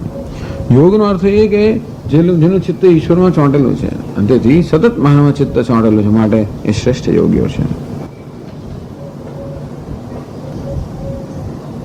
તો હવે આગળ પ્રશ્ન કરે છે, કહ્યું ને આગળ કે નિર્ગુણ બ્રહ્મના ભક્ત છે એને માટે જે કહેવાનું છે હું પછી કહીશ. ક્યારે કહેવાના છે? તો અત્યારે ભગવાન એના વિશે કંઈક કહે છે. અથવા હવે પછીના જે 3 શ્લોકો છે એમાં ભલે ભગવાન નિર્ગુણ બ્રહ્મની ઉપાસનાનું નિરૂપણ કરતા હોય, છતાં પણ એ સગુણ બ્રહ્મની ઉપાસનાની સ્તુતિ માટે કરે છે કે પેલું કેટલું અઘરું છે. એક ચઢિયા તો ઉતરતાનો સવાલ નથી, પણ એ નિર્ગુણ બ્રહ્મની ઉપાસના કેવી અઘરી છે એને અઘરી બતાવીને સગુણ બ્રહ્મની ઉપાસનાને વધારે સારી બતાવે છે. નિર્ગુણ બ્રહ્મવિદ અપેક્ષા સગુણ બ્રહ્મવિદામ કો અતિશય.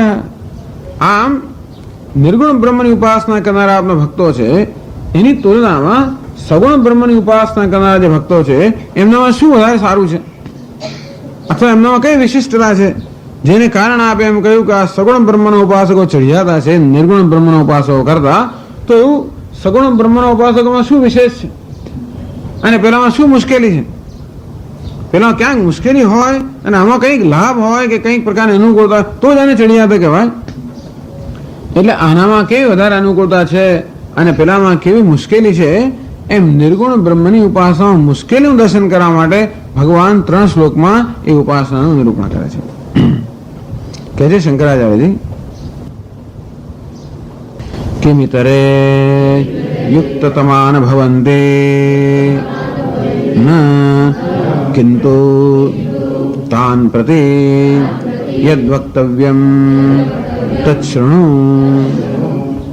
કિમિતરે યુક્તતમાહ ન ભવંતિ. ભગવાન જયારે કહે કે આ સગુણ બ્રહ્મના ઉપાસકો યુક્તતમ છે, સર્વશ્રેષ્ઠ યોગ્યો છે, ત્યારે શું પેલા જે નિર્ગુણના ઉપાસકો છે એ શ્રેષ્ઠ નથી? તો કે ના, એવું નથી. ત્યારે શું? કિંતુ, તો પછી શું છે? કેમ આને આપણે શ્રેષ્ઠ કયા? તાન પ્રતિ વક્તવ્યમ તત્શૃણુ. પેલા લોકોને એટલે શ્રેષ્ઠ નથી કયા કે ઉપાસનામાં કંઈક મુશ્કેલીઓ છે માટે એમને શ્રેષ્ઠ ના કયા. એ શ્રેષ્ઠ નથી એવું નથી, પરંતુ ઉપાસનાની દ્રષ્ટિએ અર્થાત તો આપણે સરળતાની દ્રષ્ટિએ કે કરવાની દ્રષ્ટિએ, ક્ષમતાની દ્રષ્ટિએ એ વધારે કઠિન હોવાને કારણે અમને મેં શ્રેષ્ઠ કયા. એટલે કહે છે 3 અને 4 શ્લોકમાં, ये त्वक्षरम निर्देश्यम अव्यक्तं पर्युपासते सर्वत्र गमचिन्त्यं च कूटस्थमचलं ध्रुवं सन्नियम्येन्द्रियग्रामम् सर्वत्र समबुद्धयः ते प्राप्नुवन्ति मामेव सर्वभूतहिते रताः.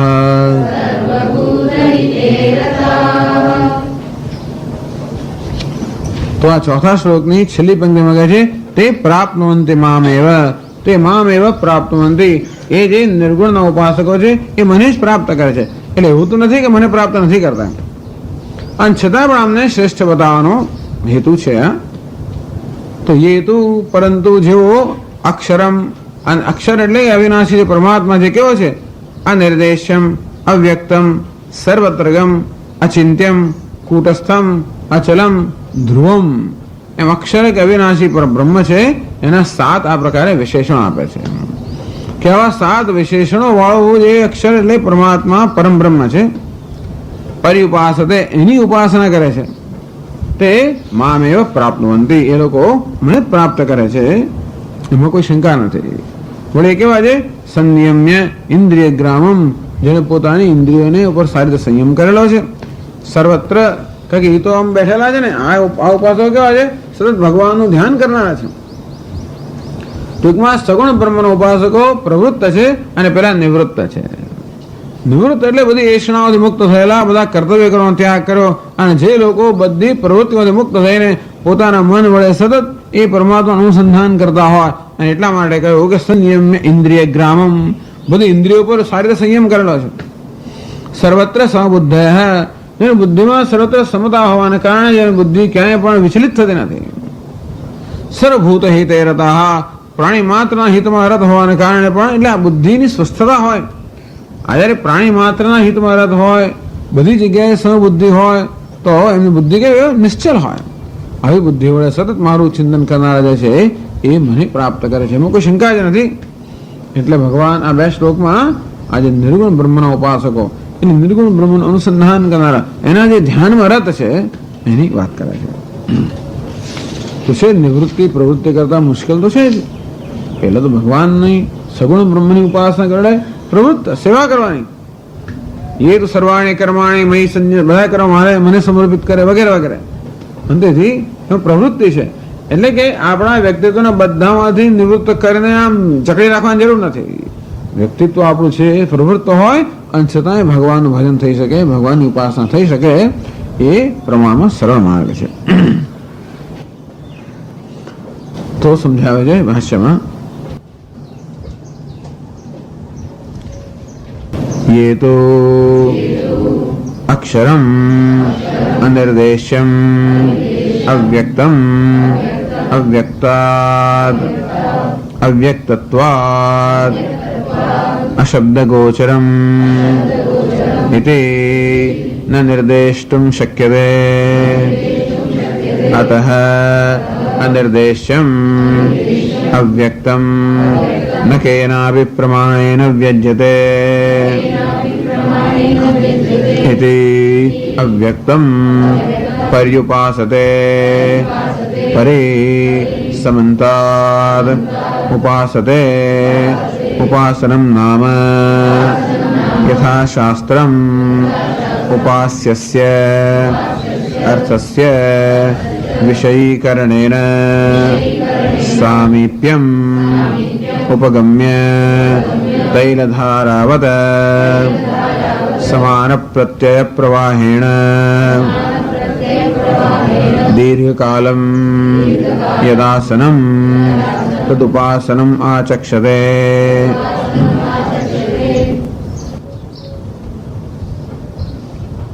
ये तो परंतु જેવો આતુ શબ્દ જે છે એ આગળના સગુણ બ્રહ્મના ઉપાસકો છે એના કરતા વિલક્ષણ છે બતાવે છે. પરંતુ જેવો અક્ષરમ અનિર્દેશમ અવ્યક્તમ આ ત્રણ વિશેષણો વાપર્યા. અક્ષરમ અનિર્દેશ, અક્ષર તો જાણે એ વિશેષ્ય છે એટલે બ્રહ્મ, એ કેવું છે અનિર્દેશ્ય છે, અવ્યક્ત છે. તો સમજાવે છે અવ્યક્તનો અર્થ આગળ સમજાવેલો કે જે વ્યક્ત કોને કહેવાય? જે ઇન્દ્રિયના અનુભવનો વિષય હોય એનું નામ વ્યક્ત. કારણ કે એ અંજ ધાતુનો એ પ્રકારનો જ અર્થ છે. અવ્યક્ત અર્થાત જે ઇન્દ્રિયના અનુભવનો વિષય નથી અથવા ઇન્દ્રિયથી જે પ્રકાશિત ન થાય એને કહેવાય. ઇન્દ્રિયથી જે પ્રકાશિત ન થાય એનું છે અવ્યક્ત. તો એ અવ્યક્તમ અવ્યક્તત્વાત અશબ્દ ગોચરમ. હવે જેનું આપણને ઇન્દ્રિયથી જ્ઞાન ન થતું હોય કે ઇન્દ્રિયોથી જેનો અનુભવ ન થતો હોય એનું આપણે વર્ણન કેમ કરી શકીએ? એક વસ્તુ છે કે આપણે શબ્દમાં જેનું વર્ણન કરી શકીએ એ હંમેશા મનમાં કોઈ વસ્તુનો આપણે વિચાર કરીએ કે વિષયીકરણ કરીએ તો જ આપણે શબ્દથી વર્ણન કરી શકીએ. આમ કશાનું શબ્દથી વર્ણન કરતા પહેલા એક માનસ ચિત્ર જો ઉત્પન્ન થયું હોય તો જ શબ્દથી વર્ણન થાય. એ માનસ ચિત્ર ક્યારે ઉત્પન્ન થાય? જ્યારે ઇન્દ્રિયથી એ પદાર્થના કંઈક અનુભવ થયો ત્યારે. તો જ્યારે ઇન્દ્રિયથી જે જ્ઞાનનો વિષય ન હોય, ઇન્દ્રિય અનુભવનો વિષય ન હોય એનું કોઈ માનસિક ચિત્ર આપણે ઊભું જ ન કરી શકીએ.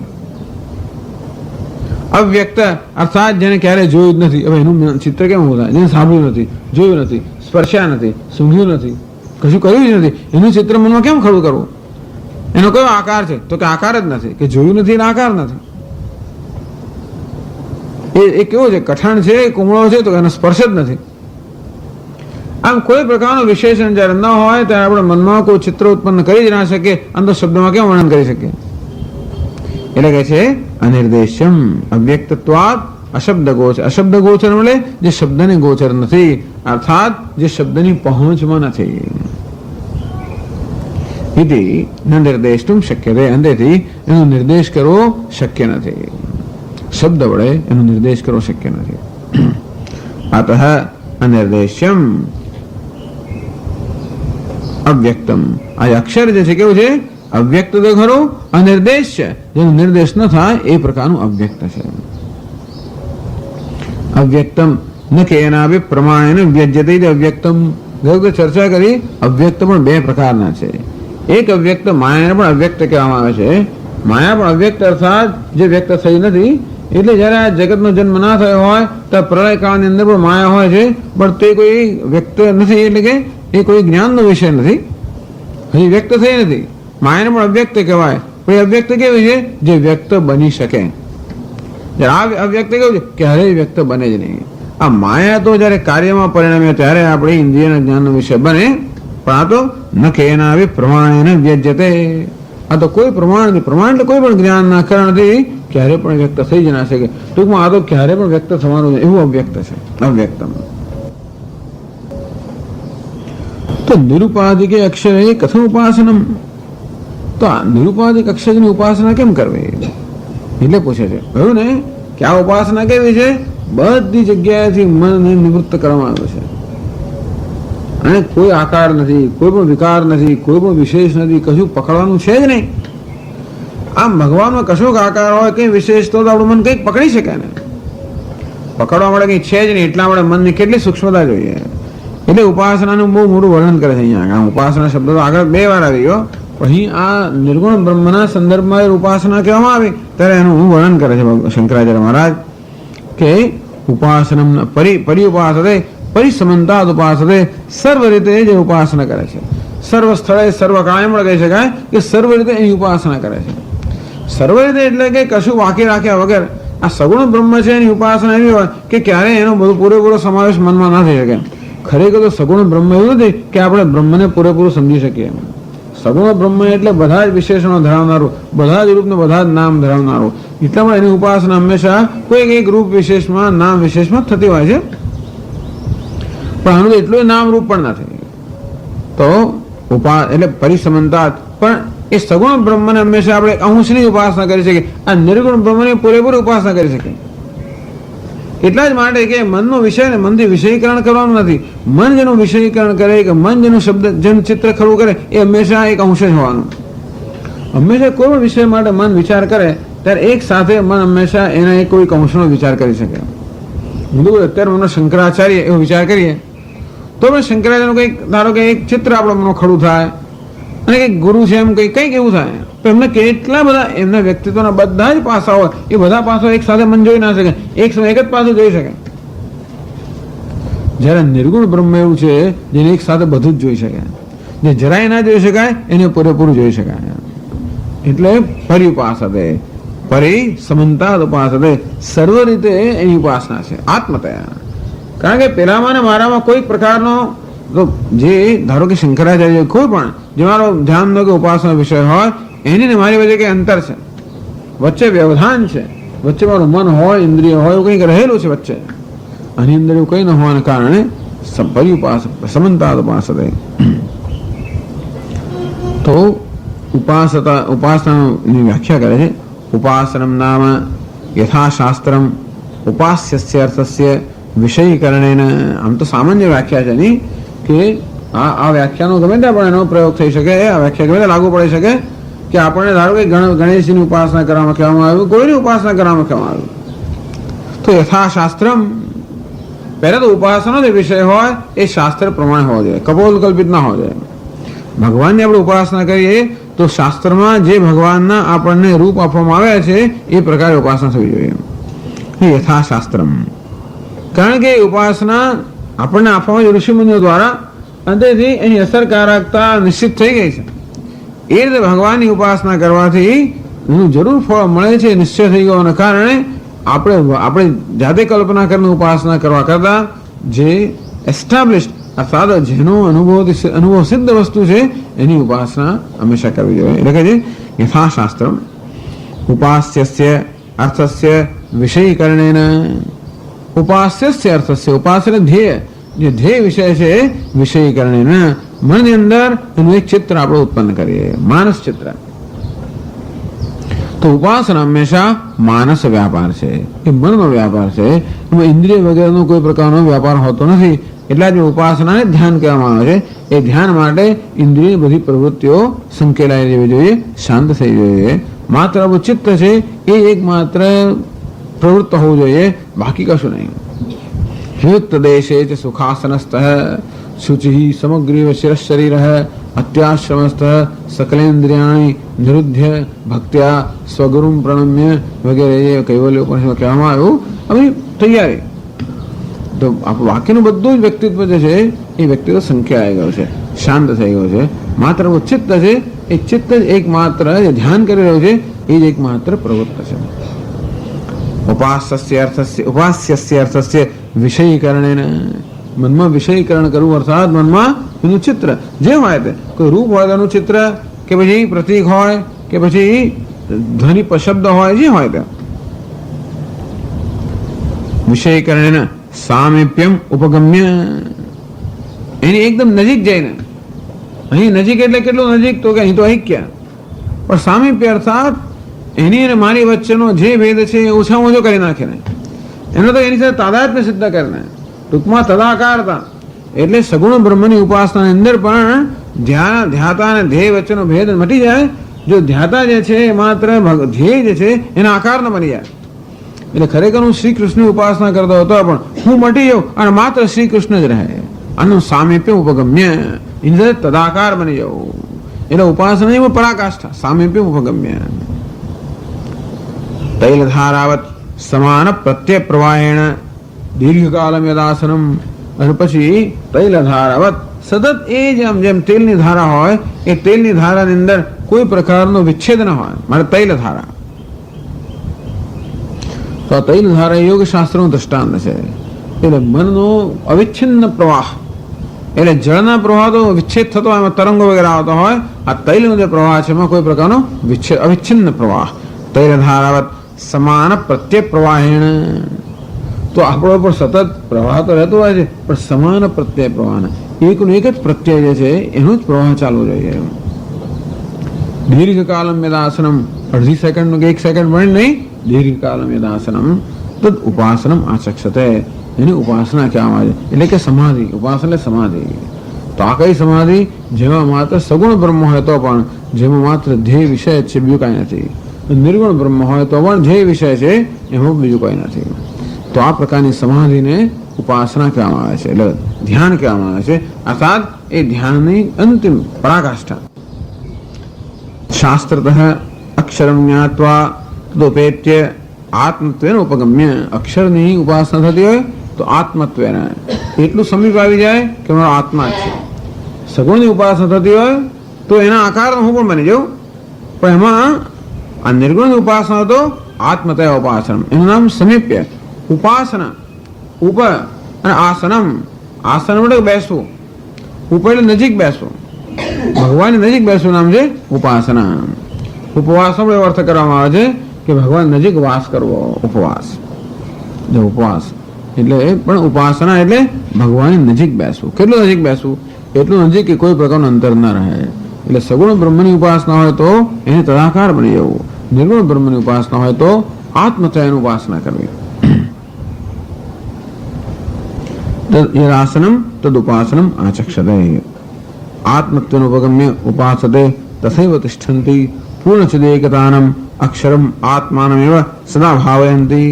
જે સચ્ચિદાનંદ પરમાત્મા છે એનું આત્મતયા સતત ભાવના કરે છે. આ પ્રકારના અહીંયા આગળ ઉપાસના કહેવામાં આવે. તો આ તો બહુ ઉત્કૃષ્ટ ભક્તો છે. એવું ત્યારે શક્ય હોય જ્યારે મનમાં એ સૂક્ષ્મતા હોય, એકાગ્રતા હોય, કોઈ પ્રકારનો વિક્ષેપ ન હોય, બહારનો કે અંદરનો વિક્ષેપ ન હોય, એ પ્રકારની મનની સ્થિતિ પ્રાપ્ત કરી હોય એવા જે ભક્તો છે એ આ પ્રકારની ઉપાસના કરી શકે. એટલે એ સર્વશ્રેષ્ઠ ઉપાસકો છે. એ શેની ઉપાસના કરે છે? આગળ વાત કરે છે. અક્ષરસ્ય વિશેષણમાહ સર્વત્રગમ વ્યોમવત વ્યાપી અચિંત્યમ ચ અવ્યક્તત્વાદ અચિંત્યમ યદ્ધિ કર્ણગોચરમ તત મનસાપి ચિંત્યમ તદ્વિપરીતત્વાદ અચિંત્યમ અક્ષરમ. તો અક્ષર એટલે અવિનાશી પરમાત્માને વિશેષણ કહે છે. અક્ષરસ્ય વિશેષણમાં આ અક્ષર કે પરમાત્માને વધારે વિશેષણ કહે છે એ ચિંતન માટે. સર્વત્રગમ, સર્વત્ર ગચ્છતિ, સર્વત્રગમ જે સર્વત્ર વ્યાપ્ત છે. વ્યોમવદ વ્યાપી ભગવાન કેવું છે? સર્વત્રગમ. આ બંનેને લાગુ પડે. આમ તો સગુણ બ્રહ્મ પણ સર્વત્ર છે ઉપાદાન કારણ હોવાને કારણે, પણ આ સર્વત્રગમ અધિષ્ઠાન હોવાને કારણે જે સર્વત્ર વ્યાપ્ત છે એનો અર્થ નહીં કે બધી જગ્યાએ માટીની જેમ વ્યાપ્ત છે, એ ઉપાદાન કારણ. આ કેવું વ્યાપ્ત છે? બધાનું અધિષ્ઠાન છે. સર્વત્ર જે કાંઈ છે એ બધાનું મૂળ સ્વરૂપ આ છે. એ માટે એ રીતે સર્વનું અધિષ્ઠાન હોવાને કારણે વ્યોમવદ વ્યાપી. એટલે કોઈ વસ્તુ એવી નથી જે આના સિવાયની હોઈ શકે. અસ્થિ ભાતિ પ્રિય એ સર્વનું અધિષ્ઠાન છે. કોઈ નામરૂપ એવું ન હોઈ શકે જે અસ્થિ ભાતિ પ્રિયથી અન્ય હોઈ શકે. એ દ્રષ્ટિએ કહેવામાં આવ્યું સર્વત્રગમ. એટલે કદાચ કોઈ વિચાર પણ મનમાં આવે તો પણ એ વિચાર ક્યારે પણ અક્ષર પરમાત્માથી સ્વતંત્ર તો ના હોઈ શકે.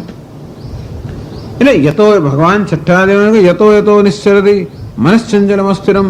જે કોઈ કારણથી આપણું અસ્થિર ને ચંચલ મન આપણા ધ્યેય વિષયમાંથી બીજે જતો હોય ત્યાંથી પાછું લાવવો. પાછું કેમ લાવો? ત્યાં એ ધ્યેયના દર્શન કરવા. ધારો કે મન આપણું કોઈ વસ્તુનું ચિંતન કરવા માંડે, એકદમ ઘટપટનું ચિંતન કરવા માંડે તો આ ઘટ પણ અસ્થિ ભાતિ પ્રેમ, એમ ઘટના નામ રૂપને પેલા અસ્થિ ભાતિ પ્રેમ વિલીન કરી નાખ્યા.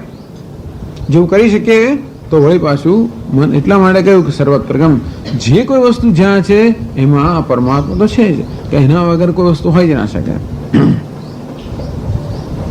વળી અચિંત્યમ એ કહ્યું અવ્યક્તત્વાદ અચિંત્યમ. આગળ કહ્યું અવ્યક્ત છે અર્થાત ઇન્દ્રિય વિષય ન હોવાના કારણે એ ચિંતનનો પણ વિષય ન બની શકે.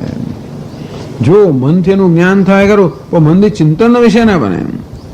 સ્વામી દયાનંદજી મહારાજ હંમેશા કહે કે આ શબ્દો જે છે એને દર્શન કરવા, શબ્દનું ઉચ્ચારણ થાય એને દર્શન કરવાના, એને ચિંતન નહીં કરવાનું, ધ્યાનમાં. એટલે જ્યારે શબ્દ બોલવામાં આવે શાંતોહમ, હું શાંત છું, તો શાંતિ એટલે આમ ચિંતનનો વિષય નથી, શાંતિ એ દર્શનનો વિષય છે. પૂર્ણોહમ, શાંતોહમ, આનંદોહમ, હું આનંદ છું, પૂર્ણ છું, શાંત છું. આ શબ્દ જેનો પ્રયોગ કરવામાં આવે તો ધ્યાન એને કહેવાય જ્યારે આ શબ્દથી એના અર્થનું દર્શન થાય. એ દર્શનમાં કોઈ ચિંતનની આવશ્યકતા નથી. જેમ આંખો વડે પણ દર્શન કરે ત્યાં કોઈ ચિંતન, બીજા કોઈ મનની વૃત્તિનો ત્યાં પ્રયોગ નથી, મનની પ્રવૃત્તિ કોઈ નથી. અંતે રીતે આ શબ્દાનો જેમ શબ્દાનુવિદ્ય સમાજ એટલે શબ્દના ઉચ્ચારણ સાથે જ્યારે મન દર્શન કરતું હોય ત્યારે એટલે એ રીતે આત્મા દર્શનનો વિષય છે પણ ચિંતનનો વિષય નથી. એટલે હું ઘણાનું ચિંતન કરી શકું, કોઈ જેને ના રૂપ છે એનું ચિંતન કરી શકું, પણ આ પરમાત્મા ચિંતનનો વિષય નથી, દર્શનનો વિષય ખરો. અચિંત્યમ ચ અવ્યક્તત્વાત અચિંત્યમ, વ્યક્ત ન હોવાના કારણે અચિંત્ય પણ છે. એટલે કહ્યું યદ્ધિકરણ ગોચરમ તન મનસા ચિંત્યમ, જે કોઈ વસ્તુ આપણા કરણ એટલે કે ઇન્દ્રિયનો વિષય હોઈ શકે એનું આપણે મનથી પણ ચિંતન કરી શકીએ. તદ વિપરીતત્વાત અચિંત્યમ, પરંતુ આ કરણ ગોચર ન હોવાના કારણે, અવ્યક્ત હોવાના કારણે મનથી પણ ચિંતન ના થાય, મારે શબ્દોથી વર્ણન પણ ના થાય. એનો અર્થ એવો થયો કે કોઈ પણ એક શબ્દ એવો નથી જે પરમાત્માનું પૂરેપૂરું વર્ણન કરી શકે, શબ્દથી ના થાય. એટલે જ કહે છે ને શબ્દથી એનું વર્ણન થાય જેમાં જાતિ, ગુણ, ક્રિયા, સંબંધ આવા કઈ પ્રકારના વિશેષ હોય તો શબ્દની પ્રવૃત્તિ ત્યાં હોઈ શકે. આવા સર્વ વિશેષથી રહિત હોવાના કારણે શબ્દની પ્રવૃત્તિ જ નથી. એટલે યતો વાચો નિવર્તનતે અપ્રાપ્ય મનસા સહ, જે મન કે વાણીનો કોઈ પ્રયોગ નથી અથવા મન વાણીને પહોંચી શકતી નથી. એટલે કહે છે ત્યારે તમે જો મન વાણીનો વિષય હોય જ નહીં તો તમે તો આ વાણીનો ઉપયોગ તો કરો છો. અને ત્યાં ઉપનિષદમાં કહે છે તમ તો ઔપનિષદમ પુરુષમ પૃચ્છામી, ઉપનિષદમાં જેનું પ્રતિપાદન થયું છે એ પરમાત્માને બધાને પૃચ્છા કરું છું, મને બતાવો. દૃશ્યતે ત્વગ્રયા બુદ્ધ્યા, એકાગ્ર સૂક્ષ્મ બુદ્ધિથી આત્માનું દર્શન થઈ શકે. એક બાજુ આમ કહો છો કે અચિંત્ય છે, છતાં બીજી બાજુ કહો છો કે દર્શન થઈ શકે. એક બાજુ કહો છો કે શબ્દનો વિષય નથી, ત્યારે બીજી બાજુ કહે છે કે જરા મને વર્ણન કર. આ બધું તમારું બધું વિપરીત, આ બધી વિરુદ્ધ ભાષાઓ છે ને, આ બધી એટલે વિરોધાભાસવાળી ભાષાઓ. તો વાત સાચી છે. વળી કે શાસ્ત્ર યોનિત્વાત, શાસ્ત્ર બ્રહ્મ માટે પ્રમાણ છે. તો બ્રહ્મને કે ઈશ્વરને જાણવાનું શાસ્ત્ર પ્રમાણ હોય, શાસ્ત્ર શબ્દનો જ બનેલો છે, એ કેમ પ્રમાણ બની શકે? જો શબ્દોની મર્યાદા ન આવતો હોય તો પરમાત્મા તો આ શબ્દ તમે કરો છો શું? શબ્દનો પ્રયોગ છે ને માટે કરો છો? મનની વૃત્તિનો પ્રયોગ પણ એનો ઉપયોગ શું જ્ઞાનમાં? આ નિર્ગુણ પરમાત્માના જ્ઞાનમાં શબ્દનો કે મનની વૃત્તિઓનો ઉપયોગ શું? તો કે એક જ કે આ શબ્દો વડે જે ભ્રમ છે એ ભ્રમ દૂર કરવામાં આવે છે. આ શબ્દો કોઈ ખરેખર પરમાત્માને પ્રકાશિત કરે છે એવું નથી, પણ પરમાત્મા વિશે જે કે ભ્રમ છે એ એટલે કે આવરણ છે, અવરોધ છે, અવરોધ જ દૂર કરે છે. અવિદ્યા કલ્પ સંબંધેના શબ્દજન્યાયામ બુદ્ધિવૃત્તૌ પરમાનંદ બોધ રૂપે શુદ્ધે, તો કે જ્યારે આપણી બુદ્ધિ શુદ્ધ બને અને ત્યારે પરમાત્માનું જે પ્રતિબિંબ પડતું હોય એ જ પરમાત્માનું દર્શન છે. શુદ્ધ બુદ્ધિ હોય તો પ્રતિબિંબ પણ શુદ્ધ હોય. અને આ રીતે ખરેખર શું થાય છે કે એના કારણે જે કે આપણા મનમાં વિપરીત બુદ્ધિ હોય કે ભ્રમ હોય એ ભ્રમ દૂર કરવા માટે જ આ શબ્દો ઉપયોગી છે. એટલા જ માટે કે એ મારો આત્મા હોવાને કારણે એનું એક મારા દર્શનનો વિષય પણ નથી અને એ રીતે દર્શનની આવશ્યકતા પણ નથી. એ તો છે જ ખરેખર દરેક દર્શનમાં એ રહેલો જ છે. એવું પણ નથી કે દર્શનમાં નથી રહેલો, પણ બીજું ભેળસેળ થઈ ગયેલું છે. માટે એ વસ્તુ દૂર થાય. એટલે આ એના વિશે જે ખ્યાલ સેવામાં આવે છે આ બધા શબ્દોથી દૂર થાય. અને આ રીતે એમ કહેવામાં આવે છે કે આત્મા શબ્દોથી આત્માનું પ્રતિપાદન થાય છે, અર્થાત આ શબ્દો વડે આત્મા વિશે જે કે ભ્રમ સેવામાં આવે છે એ ભ્રમ દૂર થાય. અને મન વડે જરૂર એનું દર્શન દર્શન થાય, નહીં કે મન વડે કોઈ ચિત્ર ઉત્પન્ન એ દર્શન થાય. છતાં મન અશાંત ભલે નિરાકાર હોય છતાં પણ એ મન જ્યારે શુદ્ધ હોય ત્યારે નિરાકાર પૂર્ણ કે શાંત પરમાત્મા છે એને જરૂર દર્શન કરી શકે, આત્મદયા દર્શન કરી શકે.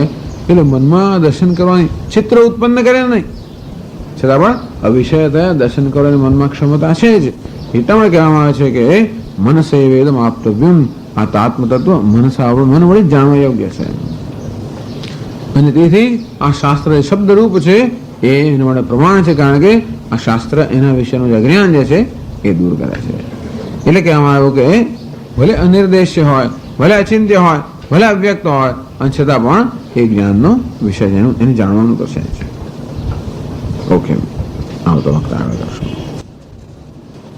ઓમ પૂર્ણમદ પૂર્ણમિદમ પૂર્ણાત પૂર્ણમુદચ્યતે પૂર્ણસ્ય પૂર્ણમાદાય પૂર્ણમેવાવશિષ્યતે. ઓમ શાંતિ શાંતિ શાંતિ.